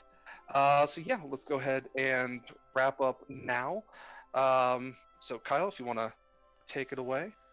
Sure. Yes. Yeah, you're right. It was a nice. We got what we wanted. A nice train ride, and it was good to get that transition, that nice smooth transition between Sharn and the open road, or open rail, I guess. So very nice, very nice. Let's go around and check in with our players before we leave here. Jillian, can you tell us, where to find you and any closing thoughts for today? Yeah, I'm Jillian of Midgard, or Jill of Midgard on Twitter. I do custom character art and character sheets, and you can find me anywhere that Jillian of Midgard is able to be punched into the computer. It'll bring me up. So far, so good. I'm really loving the visual imagery of like being able to be on a train and like look at all this stuff. Derek's doing an amazing job describing things. I feel like I'm in it and poised for action for next time. We'll see. A warlock's got to get that Eldritch Blast out there every once in a while. Yeah, the Eldritch Blast addiction. Yes, yeah, and to further Jillian's point, she did all the character art for this campaign, and as well as we have her. I have you tagged on our first episode of Shade and Cinder on YouTube right now in the Stalwart archive. There we go, brand new channel. Poof, that's where we're putting all our Let's Play stuff in the Stalwart archive. So yeah, much more to see from her. Let's move down to Nate. Nate, tell us where we can find you and any closing thoughts on today's campaign. I'm just a normal guy who is a database coordinator for a casino, so you're not going to be able to find me anywhere, but definitely check out Jillian's stuff. Like I said, I do go with her to Comic-Cons and help her out with her booth, and we love to hear from everybody who comes and tells us their D&D stories and stuff and gets their character sheets done and all the other custom artwork she does for them. So definitely check out her store and her social media stuff. She's always posted cool things there, including fan art and all kinds of fun stuff. As for my thoughts on the campaign, normally when we play, it's almost all action, like all combat. We go combat to combat to combat, and I'm the guy who's always like, I'd like to interject a little bit of role play here. So today was awesome for me to just kind of get that chance. Derek's an awesome DM, and I loved talking back and forth with him and his NPCs and just kind of the different voices and tones and things he does with them. So that's really cool. I'm kind of excited to see where we're going and what could come of us talking to a reporter, where I could see a lot of things coming of that maybe aren't good or could be good. Just really colorful world that he's created so far, and all the history, and everyone's kind of connected to a little place in Khorvaire, which I've really liked. Getting to know them and seeing, what their deal is, and all the two NPCs that are in the party with us are very interesting too. And I think we're headed in the right direction. Yeah, Derek's definitely painted definitely done his homework and painted quite a great picture as far as the world and the NPCs within it, making them feel very organic. And I wish, man, you guys could, with all the cons and stuff, I wish I could see you, but you guys are way over on the West Coast. Yep. South Alaska, they call it. Way over on the East Coast, but in the middle of the West Coast and East Coast. Kay, can you tell us about yourself, where to find you, any closing thoughts on today? I know, yeah, well, several drinks in, syllables. You're having a good time, Kyle. It's yes, okay. I am. Absolutely. Absolutely. Hi, everybody. I'm Kay. I'm at ironic_cupcake on Twitter. I post about my offline D&D adventures and cry about stuff. I also post about things that I write and make. Lately, I've been making a lot of crochet Pokemon, like stuffed animals. They're really cute. I have had so much fun just these past 2 episodes, like getting to learn about this new like setting that I've never really played in before, and like Derek's doing fantastic at just like, putting in enough exposition and information that's not like, it's not just like going on and on, but it's like I can pick it up and I'm grasping it and like understanding it as we go along. It's like, thank you, Derek. I really appreciate that. You're fantastic. I love all these new characters that everyone's playing and all the new NPCs. Whistler is amazing and I love him so much. Please don't hurt him. Please no. Roleplay is like my favorite part of like D&D in general. So like I love getting to have like just like especially, I feel it's important in the beginning just to let everyone learn about everyone, see how they act, and just forge those bonds and stuff. Tonight was great. I had a lot of fun. Thanks for playing, everybody. Yes, thank you too. Very, very much. The dynamics of getting to know these NPCs and how they can kind of shape things going from here out. You're like with Whistler, you don't know somebody until you take the time to RP with them, and it's Derek does a great job of getting the NPCs some time to make them actual people in the game world. I also fully support Morag and like Ramiel just being like best friends, like dreams coming true. Yes, just gonna turn you into a witch. Yeah, dude, I'll be a witch. Yeah, you'll be candy lushes by the end of this. Mm-hmm. Nice. You could be my little hag in training. Yes. Yes. So tainted. Kevin, thank you so much, brother, for the bits. Appreciate it. Thank you. And thanks for joining us again. You've made almost every one of these super awesome. Thank you. So let's polish up there with Derek. Go ahead and take us out. Tell us where we can find you and yourself, and then I'll finish up with Midge and stuff. Yeah, thanks. Hi, everybody. I am Derek Sword. I'm DSword16 on Twitter and Discord. Every Saturday for the next, ongoing now 10 weeks, you can find me here, where I DM this Eberron campaign. You can find me every other Tuesday, not including this coming, on Uncanny Adventures, where I play Call of Cthulhu Shadows over Stillwater. And you can also find me on podcasts, where I co-host the podcast Monster Crush, which is a very fun time where with my co-hosts Heavenly and Ellie, we delve into the world of monsters, cryptids, paranormal entities, and decide whether they're good to date. It's always fun, a little bit sexy, surprisingly educational. You can find it wherever podcasts are found, and be sure to rate and subscribe. And yes, this session, it was fantastic. I love RPing sessions because yes, NPCs are fun.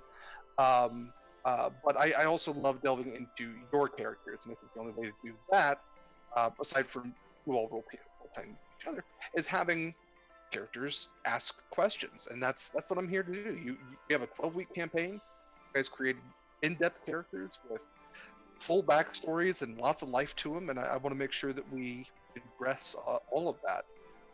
So absolutely, I've tried to build a world that you all can interact with and play with. It's definitely a go wherever you want kind of place, and I'll accommodate for that. So absolutely, this is there. I wanted to say there are no rails in this game, but that's not true. We're literally on one. You're literally on one, but yeah. But one of you does have a broom. You could fly off wherever you wanted, I guess. Yeah, no, this is fantastic. I love I definitely love not having to worry about combat and no combat over and over and over for somebody who isn't amazing at it, can sometimes slog down. So yeah, it's nice to have a break every. But you all are great. Once again, I love spending my Saturdays doing this, and I love doing all the homework, learning about this very fun world. So thank you all. Yeah, you can tell you did your homework. Yes, thank you for all your dedication for us, because it pays off in fold. Because yeah, look at all my annotations. Look at all the color. Yeah. Wow, yeah, that's a lot. Yeah. Nice. Yeah. Nice. Yeah, you. I actually pulled it up in D&D Beyond, and I was looking at stuff about rote while we were talking about it. It was kind of helpful. Yeah. There's some great stuff for there's the wikis out there, which I use a lot. They'll often give you just the need to know paragraph and then all the other details below. But yeah, D&D Beyond, fantastic for it as well. Yeah, we're gonna be making an initiative towards soon, hopefully. I want to do the proper homework before we take the lead, but trying to acquire all the D&D Beyond stuff to kind of make the stream more intuitive that way. That way, as players, we can all have the same kind of wavelength that we're on, and as viewers, everybody gets to see our characters and all their like abilities and their stats and all that stuff. I think it's pretty cool, though I haven't personally tinkered with it, so I don't want to make the full transition until we do so. But yes, thank you, Derek, so much for all your time and effort put into this. It definitely shows, and we very much appreciate it. Thank you also to everyone who there was some follows today. Thanks, Mint Magician and Kevin for subscribing. Very much appreciate that. Yeah, and everything pretty much gets dumped back into the channel anyway whenever Twitch decides to pay us out, which happens every once in a great while. So yes, I thank you guys so much. And yeah, if you want to get in on one-shots, check out our Discord community. It's in the channel info stuff. And I really need to do some more links and stuff. YouTube, we are on YouTube as Stalwart Initiative for our educational D&D content, like reviews of subclasses and new material coming out. And we're on YouTube for all these Let's Plays. I will continue to upload these to YouTube under the Stalwart Archive. New channel. I don't have the links and stuff, but if you search Stalwart Archive, it'll find it. So anyway, thank you everyone for joining us. Let's go hop over and show some love to another TTRPG channel. Let's go check out Plot Raiders. We have a friend to the community, member of the community over there. Actually, I think we did. Yes, we did. We did. I don't know if she's still over there. Sorry, not real time. The internet must be, certain sites must be pretty crammed with this coronavirus scare thing, because my stuff is starting to stutter and act a fool. But yes, until we will be back Wednesday with Strands of the Sun, our D&D 5e campaign, and then we'll see everyone back here on Saturday for this awesome campaign, Shade and Cinder. So everyone have an absolutely wonderful week, and we'll see you guys next time. See ya.